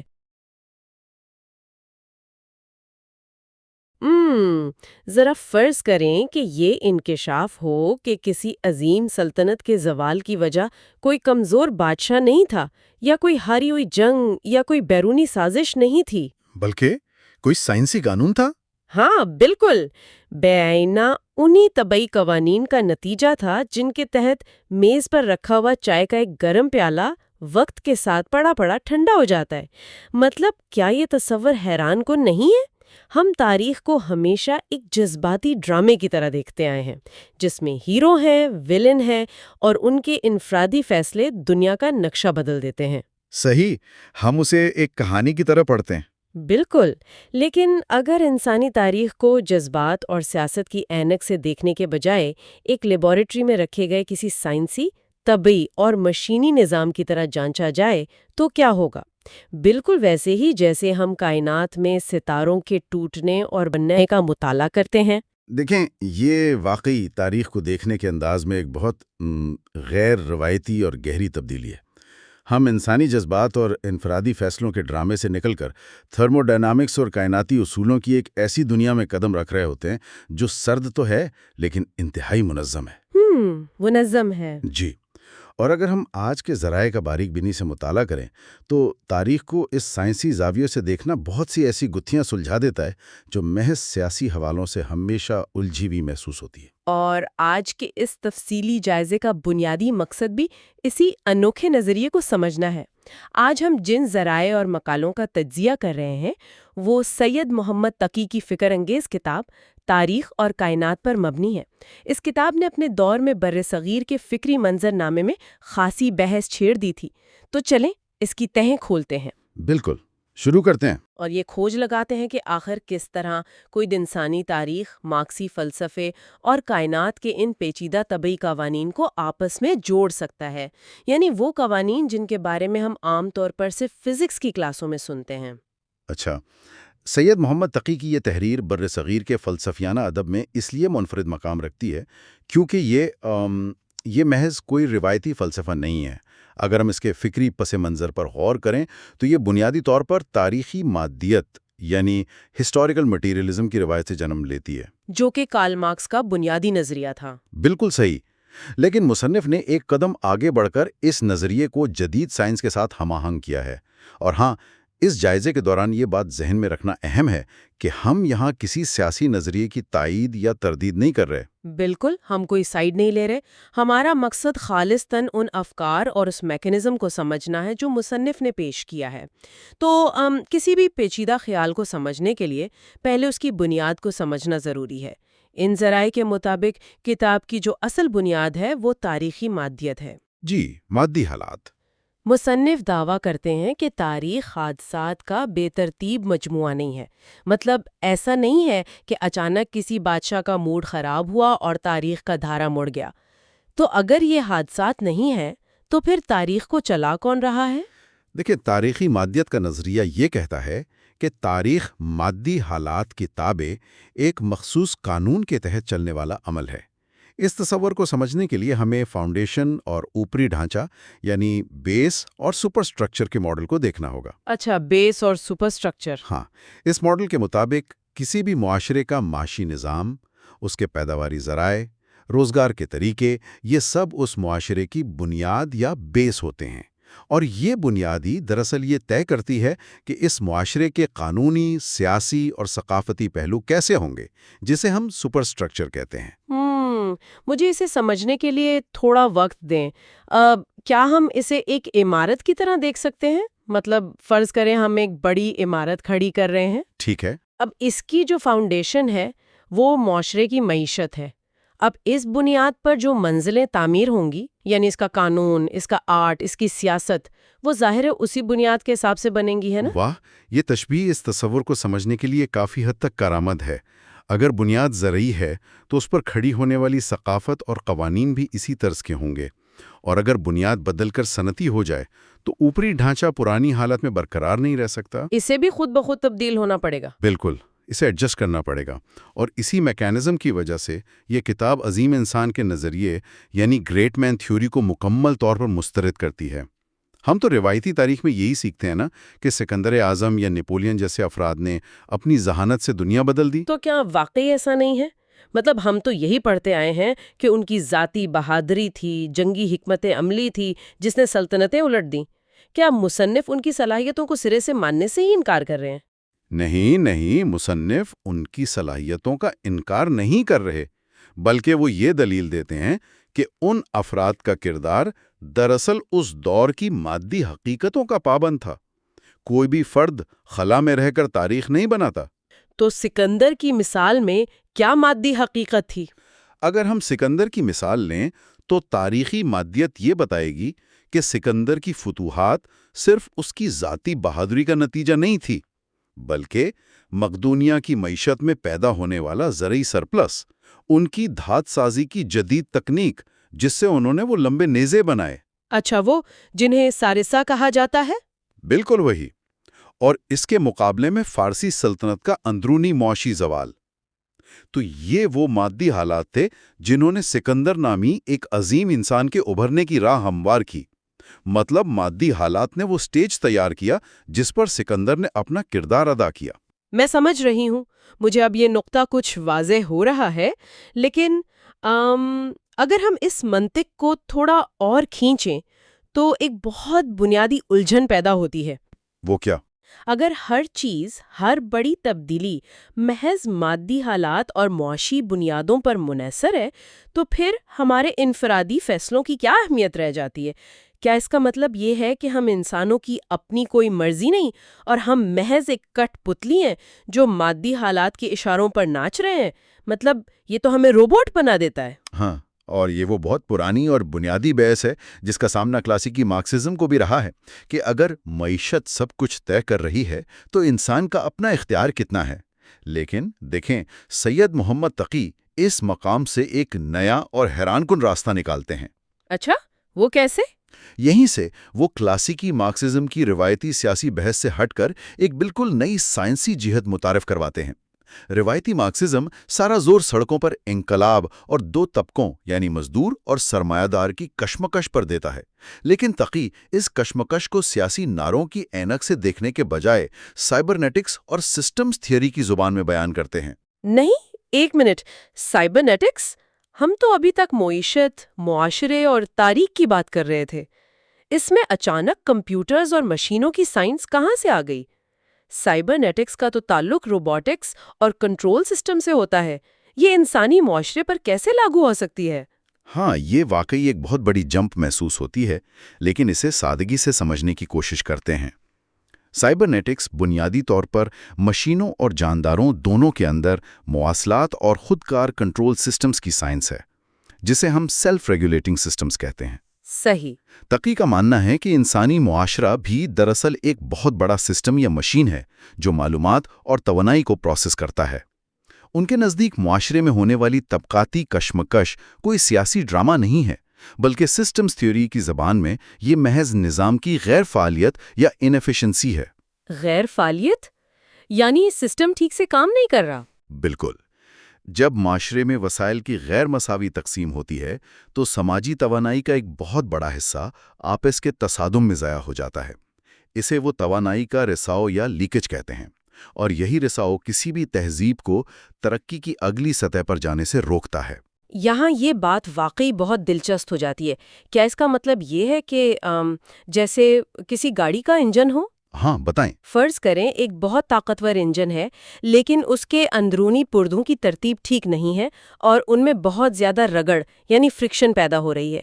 تو وہ رگڑ دراصل وہ طبقاتی کشمکش یا عدم مساوات ہے۔ جب انجن چلے گا تو ایندھن تو پورا جلے گا، لیکن گاڑی رفتار نہیں پکڑے گی کیونکہ زیادہ تر توانائی اس رگڑ کی وجہ سے حرارت بن کر ضائع ہو رہی ہوگی۔ واہ، یہ ایک زبردست اور بہت برمحل مثال ہے۔ اگر معاشرے کے مختلف حصے ایک دوسرے سے متصادم رہیں گے تو وہ معاشرہ اپنی تخلیقی اور پیداواری توانائی کا ایک بڑا حصہ محض اس تصادم کو سنبھالنے میں ضائع کر دے گا۔ بالکل۔ اب اگر ہم آپ کی انجن والی مثال کو ہی آگے بڑھائیں، اگر انجن میں رگڑ ہے اور آپ سڑک پر کھڑے ہو کر اس انجن پر غصہ کریں، اس کے خلاف نعرے لگائیں یا جذباتی تقریریں کریں کہ یہ کام کیوں نہیں کر رہا، تو اس سے انجن تو ٹھیک نہیں ہوگا نا؟ نہیں، اس کے لیے تو آپ کو میکینک چاہیے ہوگا۔ بالکل۔ تقی کا استدلال یہی ہے کہ سڑکوں کی ہنگامہ خیز سیاست یا محض جذباتی انقلاب سے سماجی توانائی کا یہ رساؤ نہیں رکے گا۔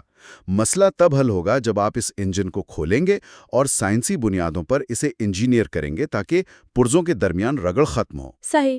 تو یہ نظریہ جذباتی سیاست کو واقعی بہت موضوعی اور پریکٹیکل بنا دیتا ہے، لیکن اگر ہم اس توانائی کے رساؤ کے تصور کو مزید آگے بڑھائیں تو مجھے تشویش اس بات پر ہو رہی ہے کہ اگر اس رگڑ کو دور نہ کیا جائے تو کیا ہوگا؟ ہاں، اگر معاشرے میں یہ توانائی کا رساؤ اور عدم مساوات یوں ہی چلتی رہے، کوئی میکینک اس انجن کو ٹھیک نہ کرے، تو اس کا انجام کیا ہوگا؟ دیکھیں، یہاں جو بات سب سے زیادہ حیران کن ہے وہ یہ ہے کہ کتاب کا دائرہ کار یہیں سے معاشرے سے نکل کر کائنات کے وسیع تر طبعی قوانین تک پھیل جاتا ہے۔ تقی انسانی تاریخ اور کائنات کے قوانین کے درمیان باقاعدہ ایک پل بناتے ہیں۔ اور وہ قوانین کون سے ہیں؟ وہ خاص طور پر تھرمو ڈائنامکس کے اصولوں کا حوالہ دیتے ہیں۔ وہ کہتے ہیں کہ اگر سماجی رگڑ کو دور نہ کیا جائے تو معاشرہ انٹروپی کا شکار ہو جاتا ہے۔ انٹروپی؟ کیا ہم اسے تھوڑا آسان کر سکتے ہیں؟ جن سننے والوں کا سائنس کا پس منظر نہیں ہے، ان کے لیے انٹروپی کا کیا مطلب ہوگا؟ بالکل۔ دیکھیں، انٹروپی کائنات کا ایک اٹل قانون ہے جو یہ کہتا ہے کہ ہر شے منظم حالت سے غیر منظم حالت کی طرف سفر کر رہی ہے۔ ہر نظام بتدریج بکھر رہا ہے۔ جیسے وہ چائے کے کپ والی بات ہم نے شروع میں کی تھی۔ بالکل وہی۔ چائے کا کپ گرم سے ٹھنڈا ہو جائے گا، ایک شاندار عمارت وقت کے ساتھ کھنڈر بن جائے گی، جب تک کہ آپ اس پر باہر سے کوئی نئی توانائی یا محنت صرف نہ کریں۔ کائنات کی ہر شے زوال کی طرف مائل ہے۔ تو معاشرہ بھی اسی زوال کا شکار ہوتا ہے؟ جی، تقی دلیل دیتے ہیں کہ انسانی معاشرے کوئی خیالی یا تجریدی چیز نہیں ہے، بلکہ یہ بھی مادے اور توانائی سے بنے فزیکل سسٹمز ہیں اور اسی طبعی پابندی کے تابع ہیں۔ یعنی اگر ہم معاشرے کو دانستہ طور پر منظم اور مساوی نہیں رکھیں گے تو یہ قدرتی طور پر خود بخود انتشار اور تباہی کی طرف چلا جائے گا؟ بالکل ایسا ہی ہے۔ اور اسے سمجھنے کے لیے سائبرنیٹکس کا ایک اور بہت اہم تصور جاننا ضروری ہے، جسے فیڈ بیک لوپس کہا جاتا ہے۔ اچھا، یہ کیا ہوتے ہیں؟ کسی بھی نظام کو زندہ رہنے کے لیے منفی فیڈ بیک یا نیگیٹو فیڈ بیک کی ضرورت ہوتی ہے جو غلطیوں کو درست کرتا ہے۔ جیسے آپ کے جسم میں پسینہ آنا ایک منفی فیڈ بیک ہے جو جسم کو زیادہ گرم ہونے سے بچاتا ہے۔ صحیح، یہ تو ایک اچھا ڈیفنس میکینزم ہے۔ ہاں، لیکن اگر معاشرے میں طبقاتی کشمکش، ظلم یا وسائل پر قبضہ بڑھتا رہے اور اسے روکا نہ جائے تو یہ ایک مثبت فیڈ بیک لوپ یا پازیٹیو فیڈ بیک لوپ بن جاتا ہے، یعنی خرابی مزید خرابی کو جنم دینے لگتی ہے، بالکل ویسے ہی جیسے برف کا گولا پہاڑ سے گرتے ہوئے بڑا ہوتا جاتا ہے۔ تو وہ رگڑ بڑھتی ہی چلی جاتی ہے، اور اگر یہ خرابی مسلسل بڑھتی رہے اور معاشرہ اسے درست نہ کر سکے تو آخری نتیجہ کیا نکلتا ہے؟ اگر ہم اپنے معاشی اور سماجی ڈھانچے کو توانائی کے قوانین کے مطابق منظم نہیں کریں گے تو نتیجہ وہی نکلے گا جسے فزکس کی زبان میں ہیٹ ڈیتھ یا حرارتی موت کہا جاتا ہے۔ حرارتی موت؟ یہ سننے میں ہی کافی خوفناک لگ رہا ہے۔ یہ تب ہوتا ہے جب کسی نظام کی تمام قابل استعمال توانائی ضائع ہو جاتی ہے تو وہ نظام مکمل طور پر رک جاتا ہے۔ تقیہ خبردار کرتے ہیں کہ انسانی تہذیبوں کا حتمی زوال اور ان کا صفائے ہستی سے مٹ جانا دراصل سماجی سطح پر طاری ہونے والی یہی حرارتی موت ہے۔ تو یہ کوئی سیاسی ہار جیت نہیں ہے، یہ فزکس کا فائنل رزلٹ ہے۔ بالکل، اور یہیں آ کر ان کی مادیت پسندی صرف معاشی فلسفہ نہیں رہتی بلکہ وہ خالص سائنسی اور طبعی ضرورت بن جاتی ہے، ایک بائیولوجیکل سروائیول کا مسئلہ بن جاتا ہے۔ یار، یہ بات سن کر تو ایک عجیب سی بے بسی کا احساس ہوتا ہے کہ ہم سب اس کائنات کے ایک بہت بڑے اور بے رحم طبعی نظام کا حصہ ہیں جہاں ہر چیز بکھر رہی ہے اور ہر چیز کو زوال آنا ہے۔ یہ ایک فطری رد عمل ہے۔ تو اس سب کا اصل مطلب کیا ہے؟ کیا ہم محض تاریخ کی اس اندھی رو میں بہتے ہوئے تنکے ہیں؟ اگر کائنات کے قوانین نے ہی سب کچھ تباہ کر دینا ہے تو پھر بہتری کی کوشش کا فائدہ ہی کیا؟ ہم نے پہلے بھی یہ بات کی تھی کہ مادی حالات کے سامنے انسان کتنا مجبور ہے۔ دیکھیں، یہ ایک بہت اہم نقطہ ہے جو ہر سننے والے کے ذہن میں ابھر سکتا ہے۔ لیکن تقی اس جبر جسے ہم ڈٹرمنزم کہتے ہیں اور انسانی اختیار کے درمیان اس تناؤ کو بہت خوبصورتی سے حل کرتے ہیں۔ وہ کیسے؟ کیا وہ ہمیں کوئی امید دلاتے ہیں؟ بالکل، وہ انسان کو کائنات کی مشین کا کوئی بے بس پرزہ قرار نہیں دیتے۔ اس کے برعکس وہ انسان کو ایک فعال معمار، ایک آرکیٹیکٹ کے طور پر پیش کرتے ہیں۔ آرکیٹیکٹ؟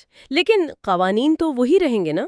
ہاں، لیکن تاریخ اور کائنات کے قوانین کوئی ایسی فلم کا منظرنامہ نہیں ہے جسے ہم مجبوراً ادا کر رہے ہیں، بلکہ یہ وہ پیرامیٹرز ہیں، وہ حدود اور اصول ہیں جنہیں اگر ہم سمجھ لیں تو ہم اس نظام کو اپنے حق میں استعمال کر سکتے ہیں، اسے تباہی سے بچا سکتے ہیں۔ مجھے اسے تھوڑا ہضم کرنے کا وقت دیں۔ کیا اس کا مطلب یہ ہے کہ انسان کی حیثیت شطرنج کے ایک سمجھدار کھلاڑی کی سی ہے؟ ہاں، بتائیں کیسے؟ مطلب طبعی قوانین شطرنج کے بساط کے اصول ہیں جی جنہیں آپ بدل نہیں سکتے جی کہ کون سا موہرا کیسے چلے گا، ٹھیک، ہاتھی نے ترچھا ہی چلنا ہے۔ بالکل لیکن اگر آپ کو یہ اصول معلوم ہو جی تو آپ اپنی چالیں اس طرح چل سکتے ہیں کہ کھیل پر آپ کا کنٹرول ہو اور آپ گیم جیت سکیں۔ یہ ایک بہت شاندار مثال ہے۔ تقی کا زور اسی بات پر ہے کہ ہمیں اصولوں کو سمجھ کر اپنی چالیں چلنی چاہیے۔ ان کا نظریہ بنیادی طور پر بہت ٹیکنوکریٹک اور عملی یعنی پریگمیٹسٹ نوعیت کا ہے۔ تو وہ روایتی انقلابیوں سے مختلف ہیں؟ بالکل، وہ ایک روایتی انقلابی کی طرح اس بات میں کم دلچسپی رکھتے ہیں کہ انقلاب اخلاقی طور پر کتنا درست ہے یا فلاں طبقے پر کتنا ظلم ہوا ہے۔ ان کی اصل دلچسپی اس بات میں ہے کہ ان ساختیاتی تضادات اور رگڑ کو کیسے دور کیا جائے، کیونکہ اگر یہ تضادات دور نہ ہوئے تو نظام کولیپس کر جائے گا۔ یعنی یہ اخلاقیات سے زیادہ بقا کا مسئلہ ہے؟ 100%۔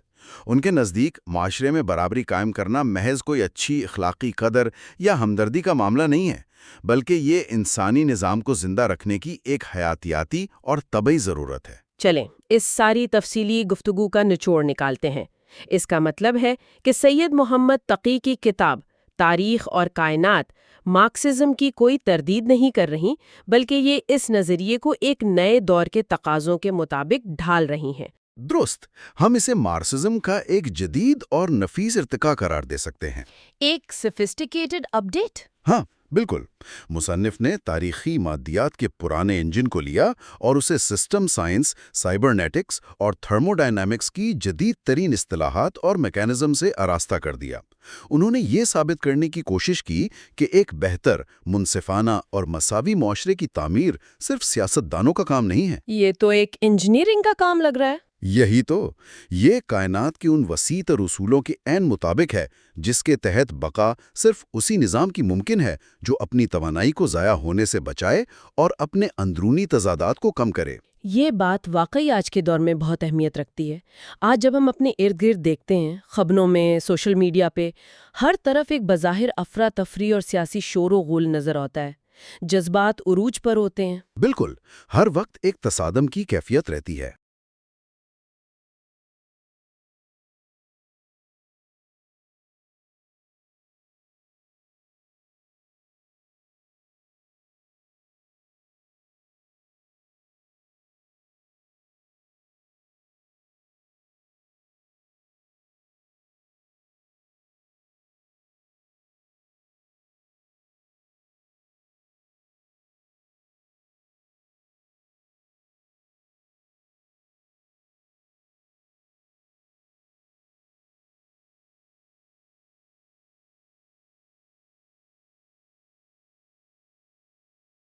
درست، ہم اسے مارکسزم کا ایک جدید اور نفیس ارتقاء قرار دے سکتے ہیں۔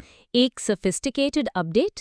ہاں بالکل، مصنف نے تاریخی مادیات کے پرانے انجن کو لیا اور اسے سسٹم سائنس، سائبرنیٹکس اور تھرموڈائنامکس کی جدید ترین اصطلاحات اور میکانزم سے آراستہ کر دیا۔ انہوں نے یہ ثابت کرنے کی کوشش کی کہ ایک بہتر، منصفانہ اور مساوی معاشرے کی تعمیر صرف سیاستدانوں کا کام نہیں ہے۔ یہ تو ایک انجینئرنگ کا کام لگ رہا ہے۔ یہی تو، یہ کائنات کے ان وسیع تر اصولوں کے عین مطابق ہے جس کے تحت بقا صرف اسی نظام کی ممکن ہے جو اپنی توانائی کو ضائع ہونے سے بچائے اور اپنے اندرونی تضادات کو کم کرے۔ یہ بات واقعی آج کے دور میں بہت اہمیت رکھتی ہے۔ آج جب ہم اپنے ارد گرد دیکھتے ہیں، خبروں میں، سوشل میڈیا پہ، ہر طرف ایک بظاہر افراتفری اور سیاسی شور و غل نظر آتا ہے۔ جذبات عروج پر ہوتے ہیں۔ بالکل، ہر وقت ایک تصادم کی کیفیت رہتی ہے۔ ایسے میں اس کتاب کا نظریہ ہمارے لیے ایک نیا چشمہ فراہم کرتا ہے۔ یہ ہمیں سکھاتا ہے کہ جب بھی ہم کسی معاشرتی مسئلے، کسی سیاسی کشمکش یا معاشی بحران کو دیکھیں تو اسے محض الزام تراشی یا جذبات کی نظر سے دیکھنے کے بجائے ایک سسٹم کے طور پر جانچیں۔ ہمیں یہ دیکھنا چاہیے کہ اس نظام میں توانائی کا بہاؤ کہاں رک رہا ہے، وہ کون سے تضادات ہیں جو معاشرے میں رگڑ پیدا کر رہے ہیں، اور کیسے ہم مل کر اس مشین کو بہتر طریقے سے انجینئر کر سکتے ہیں۔ اور میرا خیال ہے یہی اس کتاب کی اصل افادیت ہے۔ یہ ہمیں سطحی اور جذباتی تجزیوں سے نکال کر گہری ساختیاتی اور سائنسی وجوہات کی طرف لے جاتی ہے۔ صحیح۔ جب ہم مسائل کی جڑوں کو ان طبی اور سائنسی قوانین کی روشنی میں سمجھتے ہیں تو ہمارے پاس ان کا زیادہ پائیدار اور ٹھوس حل تلاش کرنے کا موقع ہوتا ہے، بجائے اس کے کہ ہم صرف عارضی سیاسی نعروں پر وقت ضائع کریں۔ آج کی اس گفتگو نے واقعی تاریخ اور انسانی معاشروں کو دیکھنے کے ہمارے زاویہ نگاہ کو بہت وسعت دی ہے۔ اس تفصیلی جائزے کے اختتام پر یہ بات ہمیں یہ سوچنے پر مجبور کرتی ہے کہ اگر انسانی معاشروں کے بڑے بڑے تنازعات اور جنگیں محض توانائی کا رساؤ ہیں اور تھرمو ڈائنامکس کے اصولوں کے تابع ہیں، تو اگر ہم ایک لمحے کے لیے سوچیں کائنات کے اور کون سے ایسے پوشیدہ طبی قوانین ہوں گے جو اس وقت ہمارے روزمرہ کے انسانی رشتوں، ہماری خاندانی زندگی اور ہماری دوستیوں کو خاموشی سے کنٹرول کر رہے ہیں اور ہمیں ان کی موجودگی کا قطعی کوئی علم نہیں۔ یہ ایک ایسا سوال ہے جو یقیناً ہمیں کافی دیر تک الجھائے رکھے گا۔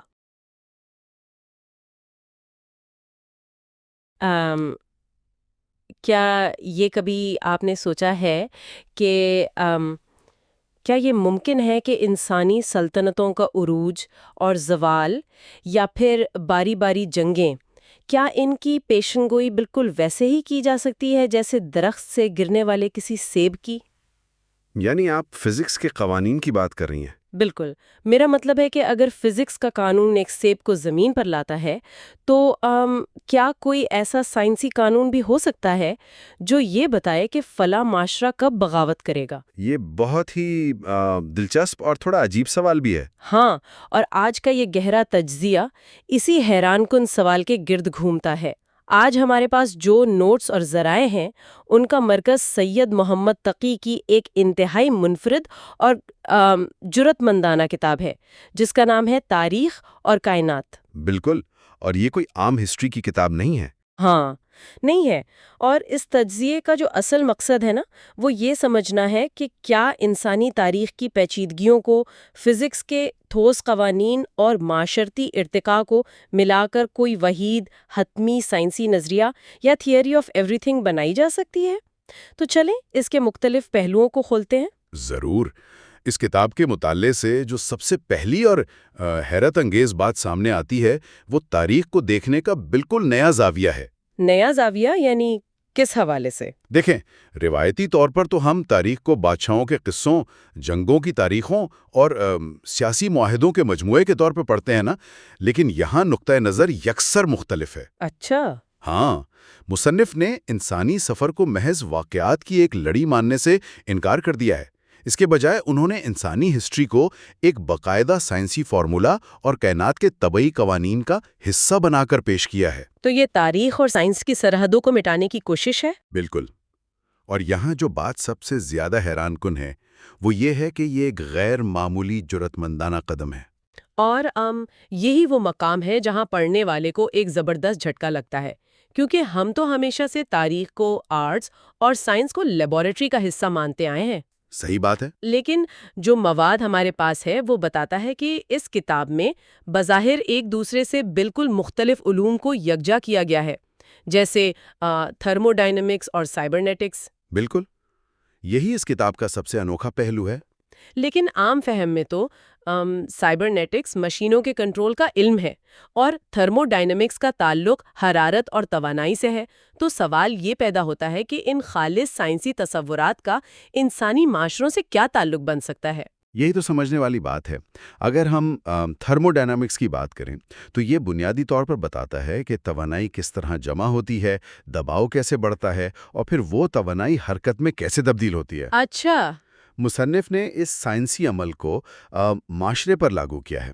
تصور کریں کہ ایک معاشرے میں معاشی عدم مساوات یا ظلم بڑھ رہا ہے، ٹھیک ہے۔ تو مصنف کے نزدیک یہ محض ایک سیاسی مسئلہ نہیں ہے، بلکہ یہ بالکل اس طرح ہے جیسے کسی بند نظام میں تھرموڈائنامک دباؤ اور حرارت جمع ہو رہی ہو۔ اوہ اچھا۔ اور جب یہ دباؤ ایک خاص حد سے گزر جاتا ہے نا، تو اس کا نتیجہ حرکت کی صورت میں نکلتا ہے، جسے ہم تاریخ کی زبان میں انقلاب کہتے ہیں۔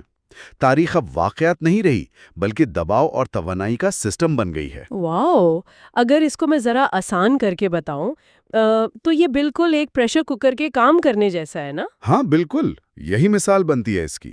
جب کوکر کے اندر پانی ابلتا ہے اور بھاپ بنتی ہے تو وہ حرارت اندر ایک شدید دباؤ پیدا کرتی ہے، اور اگر اس دباؤ کو نکالنے کا راستہ نہ ملے تو آخر کار ایک دھماکہ ہوتا ہے یا سیٹی بجتی ہے اور بھاپ پوری طاقت سے باہر نکل آتی ہے۔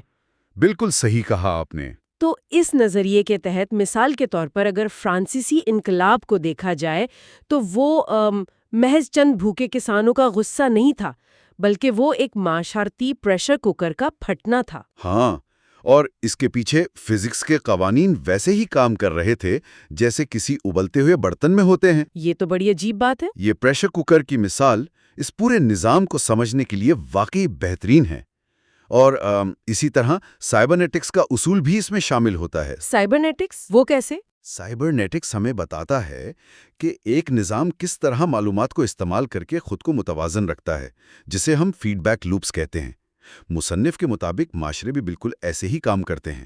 یعنی جب معاشرے میں کوئی مسئلہ ہوتا ہے تو ہاں، جب معاشرے میں کوئی بگاڑ پیدا ہوتا ہے تو سماجی ادارے اسے ٹھیک کرنے کی کوشش کرتے ہیں، بالکل ویسے ہی جیسے ایک تھرموسٹیٹ کمرے کا درجہ حرارت کنٹرول کرتا ہے۔ ٹھیک ہے، لیکن اگر تھرموسٹیٹ خراب ہو جائے تو؟ یہی تو اصل مدعا ہے۔ اگر وہ ادارہ جاتی تھرموسٹیٹ خراب ہو جائے تو معاشرہ تباہی کی طرف چلا جاتا ہے۔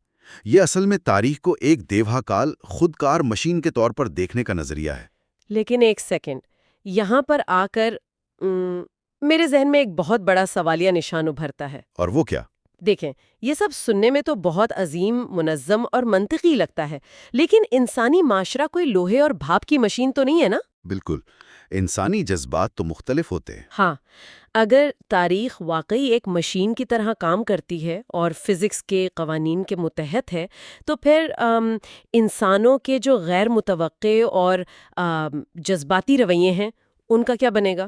یہی وہ نقطہ ہے جہاں اس نظریے پر تنقید شروع ہوتی ہے۔ کسی شخص کا اچانک ٹوٹا ہوا دل، یا کسی کی غیر معقول ضد، یا آزادی کی وہ تڑپ جو کسی لاجک میں نہیں آتی، کیا انسان کے ان باغیانہ تجربات کو ہم واقعی کسی مساوات میں قید کر سکتے ہیں؟ جہاں آپ نے کتاب کے ایک بہت اہم پہلو کو چھوا ہے، اور یہیں سے اس کتاب پر ہونے والی سب سے بڑی تنقید کا دروازہ کھلتا ہے۔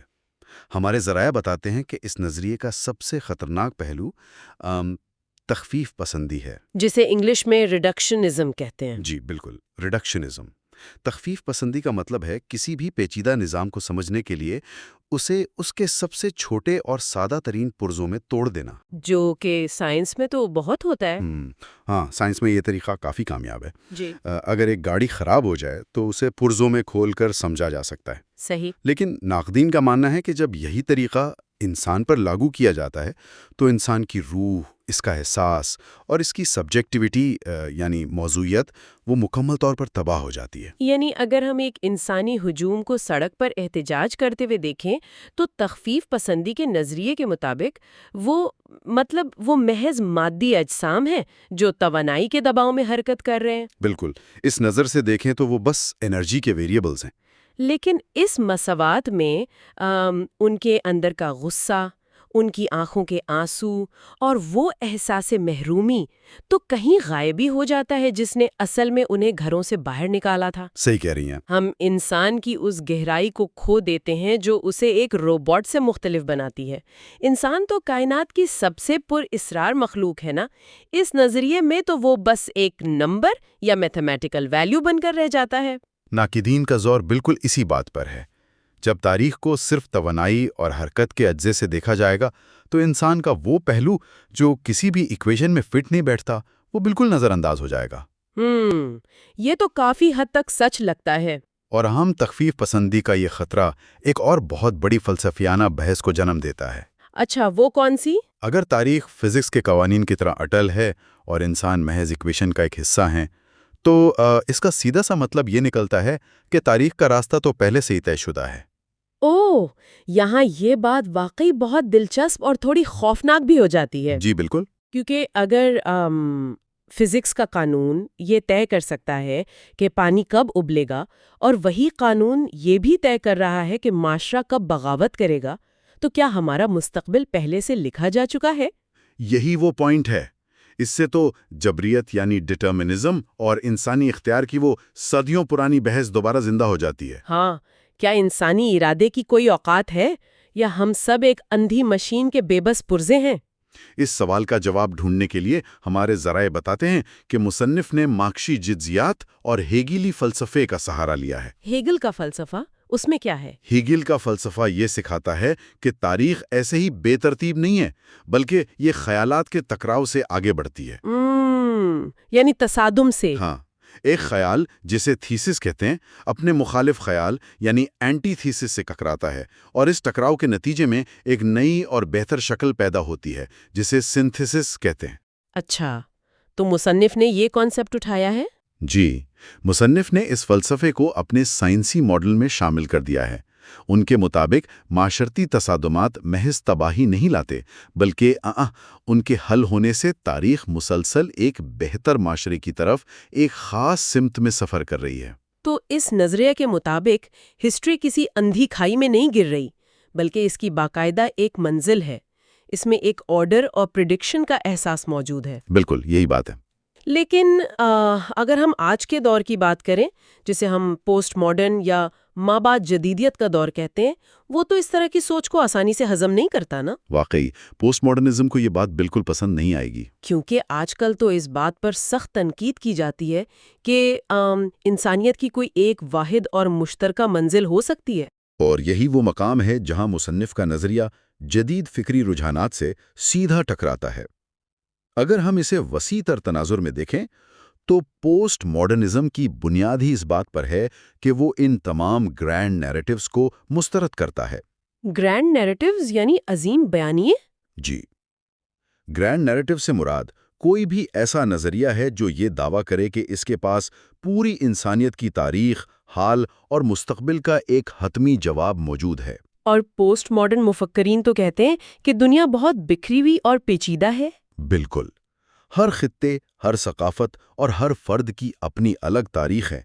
اس لیے یہ دعویٰ کرنا کہ آپ پوری انسانیت کا ارتقاء ایک ہی سائنسی فارمولے سے گزر کر ایک ہی بہتر معاشرے پر ختم ہوگا، یہ ان کے نزدیک ناقابل قبول ہے۔ اور اگر اس پوسٹ ماڈرن تنقید کے بعد ہم کسی عام انسان کے زاویے سے سوچیں تو ایک شدید گھٹن کا احساس پیدا ہوتا ہے۔ گھٹن؟ وہ کیسے؟ دیکھیں، اگر ایک طرف فزکس کے قوانین طے پر رہے ہیں کہ ہسٹری کیسے چلے گی، اور دوسری طرف ایک گرینڈ نیریٹو بتا رہا ہے کہ سب کچھ ایک خاص منزل کی طرف جا رہا ہے، ہاں، تو اس ساری کہانی میں ایک عام فرد کی اہمیت کیا رہ گئی؟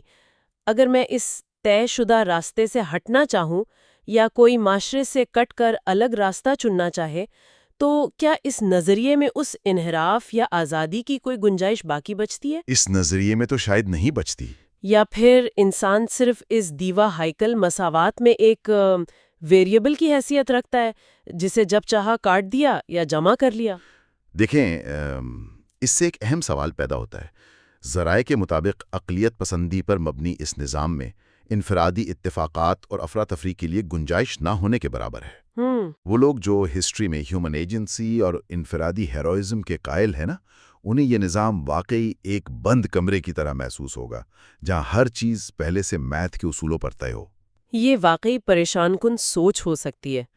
لیکن ان نظریاتی بحثوں سے ہٹ کر جب ہم اس کتاب کی عملی شکل پر غور کرتے ہیں تو ایک اور بہت بڑی رکاوٹ سامنے آتی ہے، اور اس نے اس کتاب کو عام عوام تک پہنچنے سے روک رکھا ہے۔ اور وہ رکاوٹ کیا ہے؟ وہ ہے اس کتاب کا اپنا اسلوب اور اس کی زبان. او ہاں، زبان کی مشکل، یہ کوئی معمولی مسئلہ نہیں ہے۔ بالکل نہیں. میں سوچ رہی تھی ذرا تصور کریں، ایک طرف تھرموڈائنامکس کی سائنسی پیچیدگیاں ہیں اور دوسری طرف مارکسی جدلیات اور ہیگیلی فلسفے کی گہرائیاں۔ اور مصنف نے ان سب کو ملا دیا ہے. ہاں، تو اب ان دونوں کو آپس میں ملا کر ایک نظریہ پیش کیا جائے تو اس کو پڑھنے اور سمجھنے کے لیے کسی بھی قاری کا کس حد تک پڑھا لکھا ہونا ضروری ہوگا؟ اسے کافی زیادہ ایڈوانسڈ بیک گراؤنڈ چاہیے ہوگا. اس کو ایسے ہی سمجھا جا سکتا ہے کہ فرض کریں کسی کو ایک انتہائی جدید اور پیچیدہ مشین چلانے کو دی جائے اور ساتھ ایک موٹا سا مینول یا ہدایت نامہ تھما دیا جائے۔ ہاں، صحیح مثال ہے. لیکن مسئلہ یہ ہو کہ وہ مینول کسی ایسی غیر ملکی زبان میں لکھا ہو جس کا ایک لفظ بھی سمجھ میں نہ آئے۔ مشین سامنے پڑی ہے، اس کی اہمیت کا بھی اندازہ ہے، لیکن زبان کی وہ دیوار اس مشین کو چلانے سے روک رہی ہے۔ یہ کتابی بالکل اسی ہدایت نامے کی طرح ہے. بات صرف مشکل الفاظ استعمال کرنے کی نہیں ہے، بلکہ ان ٹیکنیکل ٹرمز کی ہے جو بیک وقت سائنس اور فلسفی سے لی گئی ہیں۔ یعنی قاری کو پہلے سے کافی علوم کا پتہ ہونا چاہیے. بالکل، مصنف اپنے قاری سے یہ تقاضا کرتا ہے کہ وہ پہلے سے ہی سائبرنیٹکس، کمیونیکیشن تھیوری، مارکسزم اور ہیگل کے کانسیپٹ کو جانتا ہو. یہ جو کثیر الجہتی علم مانگنے والی زبان ہے نا، اس نے عام لوگوں کے لیے ایک دیوار کھڑی کر دی ہے. جو حالانکہ اس نظریے کو صحیح سے بیان کرنے کے لیے ضروری تھی شاید، لیکن عملی طور پر یہ ایک بہت بڑی دیوار بن گئی ہے۔ اور اس دیوار کا نتیجہ یہ نکلتا ہے کہ ایسی انقلابی کتاب جس پر ہر کسی کو بحث کرنی چاہیے تھی، وہ صرف چند گنے چنے دانشوروں اور اشرفیہ تک محدود ہو کر رہ جاتی ہے۔ ہاں، وہ عام قاری جو تاریخ کو کہانیوں کے طور پر پڑھنے کا عادی ہے، اس کے لیے یہ کتاب ایک ایسا قلعہ بن جاتی ہے جس کا دروازہ اس پر کبھی کھلتا ہی نہیں۔ یہ تو ایک بہت بڑا علمی نقصان معلوم ہوتا ہے۔ یہ اس کتاب کا اصل المیہ ہے۔ یہ ایک غیر معمولی فکری محنت کا نتیجہ ضرور ہے، لیکن عوامی سطح پر وہ اثر پیدا کرنے میں ناکام رہ جاتی ہے۔ اس کی سخت گیر علمی زبان اسے عوامی بحث سے دور رکھتی ہے۔ تو اس سب کا اصل مطلب کیا ہے؟ ہم نے اس نظریے کی بے پناہ جرات مندی کو دیکھا کہ کس طرح اس نے ہسٹری کو سائنس سے جوڑا۔ جی بالکل۔ پھر ہم نے انسان کی حیثیت کو مساوات میں گم ہوتے دیکھا اور ریڈکشنزم کے خطرات پر بات کی، جبریت اور انسانی آزادی کے تصادم کو دیکھا، اور پھر اس کی مشکل زبان کو بھی ڈسکس کیا۔ صحیح۔ تو اتنی ساری تنقید اور پیچیدگی کے بعد اس کتاب اور اس کے نظریے کی اصل قدر و قیمت آخر کیا رہ جاتی ہے؟ دیکھیں، ان تمام تنقیدوں کا مطلب قطعی طور پر یہ نہیں ہے کہ اس کتاب کو مسترد ہی کر دیا جائے، بلکہ اگر ہم ذرائع کا حتمی تجزیہ دیکھیں تو یہ کتاب ایک ریڈیکل انٹلیکچول آؤٹ لائر ہے۔ یعنی اپنی نوعیت کا ایک بالکل انوکھا اور اکیلا علمی کام۔ بالکل، علم کی دنیا میں ایک ایسی غیر معمولی جرت جو روایتی دائروں سے بہت دور کھڑی ہے۔ ہمیں اس نظریے کو کوئی پتھر پر لکیر یا حتمی سچ ماننے کی ضرورت نہیں ہے۔ ہاں، یہ ضروری تو نہیں۔ اس کے بجائے اسے ایک زندہ اور ارتقا پذیر مفروضے کے طور پر دیکھا جانا چاہیے۔ تاکیم صاحب کی اصل کامیابی یہ نہیں ہے کہ انہوں نے ہسٹری کا معاملہ پوری طرح حل کر دیا ہے۔ تو ان کی اصل کامیابی کیا ہے آپ کے خیال میں؟ ان کی سب سے بڑی کامیابی یہ ہے کہ انہوں نے روایتی انسانیت اور جدید سائنس کو آمنے سامنے لا کھڑا کیا ہے۔ انہوں نے وہ سوالات اٹھائے جو انسان کو اپنے وجود، معاشرے کی حرکیت اور کائنات میں اپنے مقام کے بارے میں نئی طرح سے سوچنے پر مجبور کرتے ہیں، جو ہمیں بے چین کرتے ہیں۔ اور اس بے چینی سے یاد آیا، جی بتائیں۔ آج کے اس گہرے تجزیے کو سمیٹتے ہوئے میرے ذہن میں ایک ایسا خیال ابھرتا ہے جو ان تمام سائنسی مساوات اور تاریخ کے فلسفوں سے بھی ایک قدم آگے کی سوچ ہے۔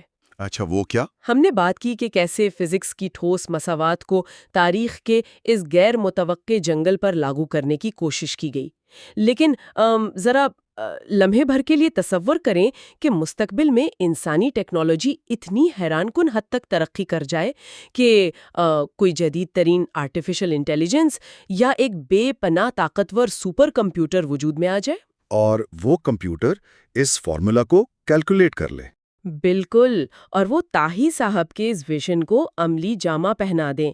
وہ انسانی سماج کے ایک ایک ویریبل کا، ہر چھوٹے بڑے دباؤ کا اور ہر معاشرتی حرارت کا بالکل درست حساب لگا لیں۔ یہ تو بہت حیران کن ہوگا۔ اور یہ حساب اتنا درست ہو کہ انسانی تاریخ کا اگلا قدم، اگلا انقلاب یا اگلی جنگ واقعی ہونے سے برسوں پہلے ہی 100% یقینی طور پر معلوم ہو جائے۔ تو سوچنے کی بات یہ ہے کہ کیا تاریخ کا یہ مکمل اور حتمی علم ہمیں بے پناہ طاقت دے کر آزاد کر دے گا؟ یہ سچ میں ایک بڑا سوال ہے۔ یا پھر یہ پہلے سے معلوم پیشن گوئی ہماری رہی صحیح آزادی کو بھی چھین لیں گی؟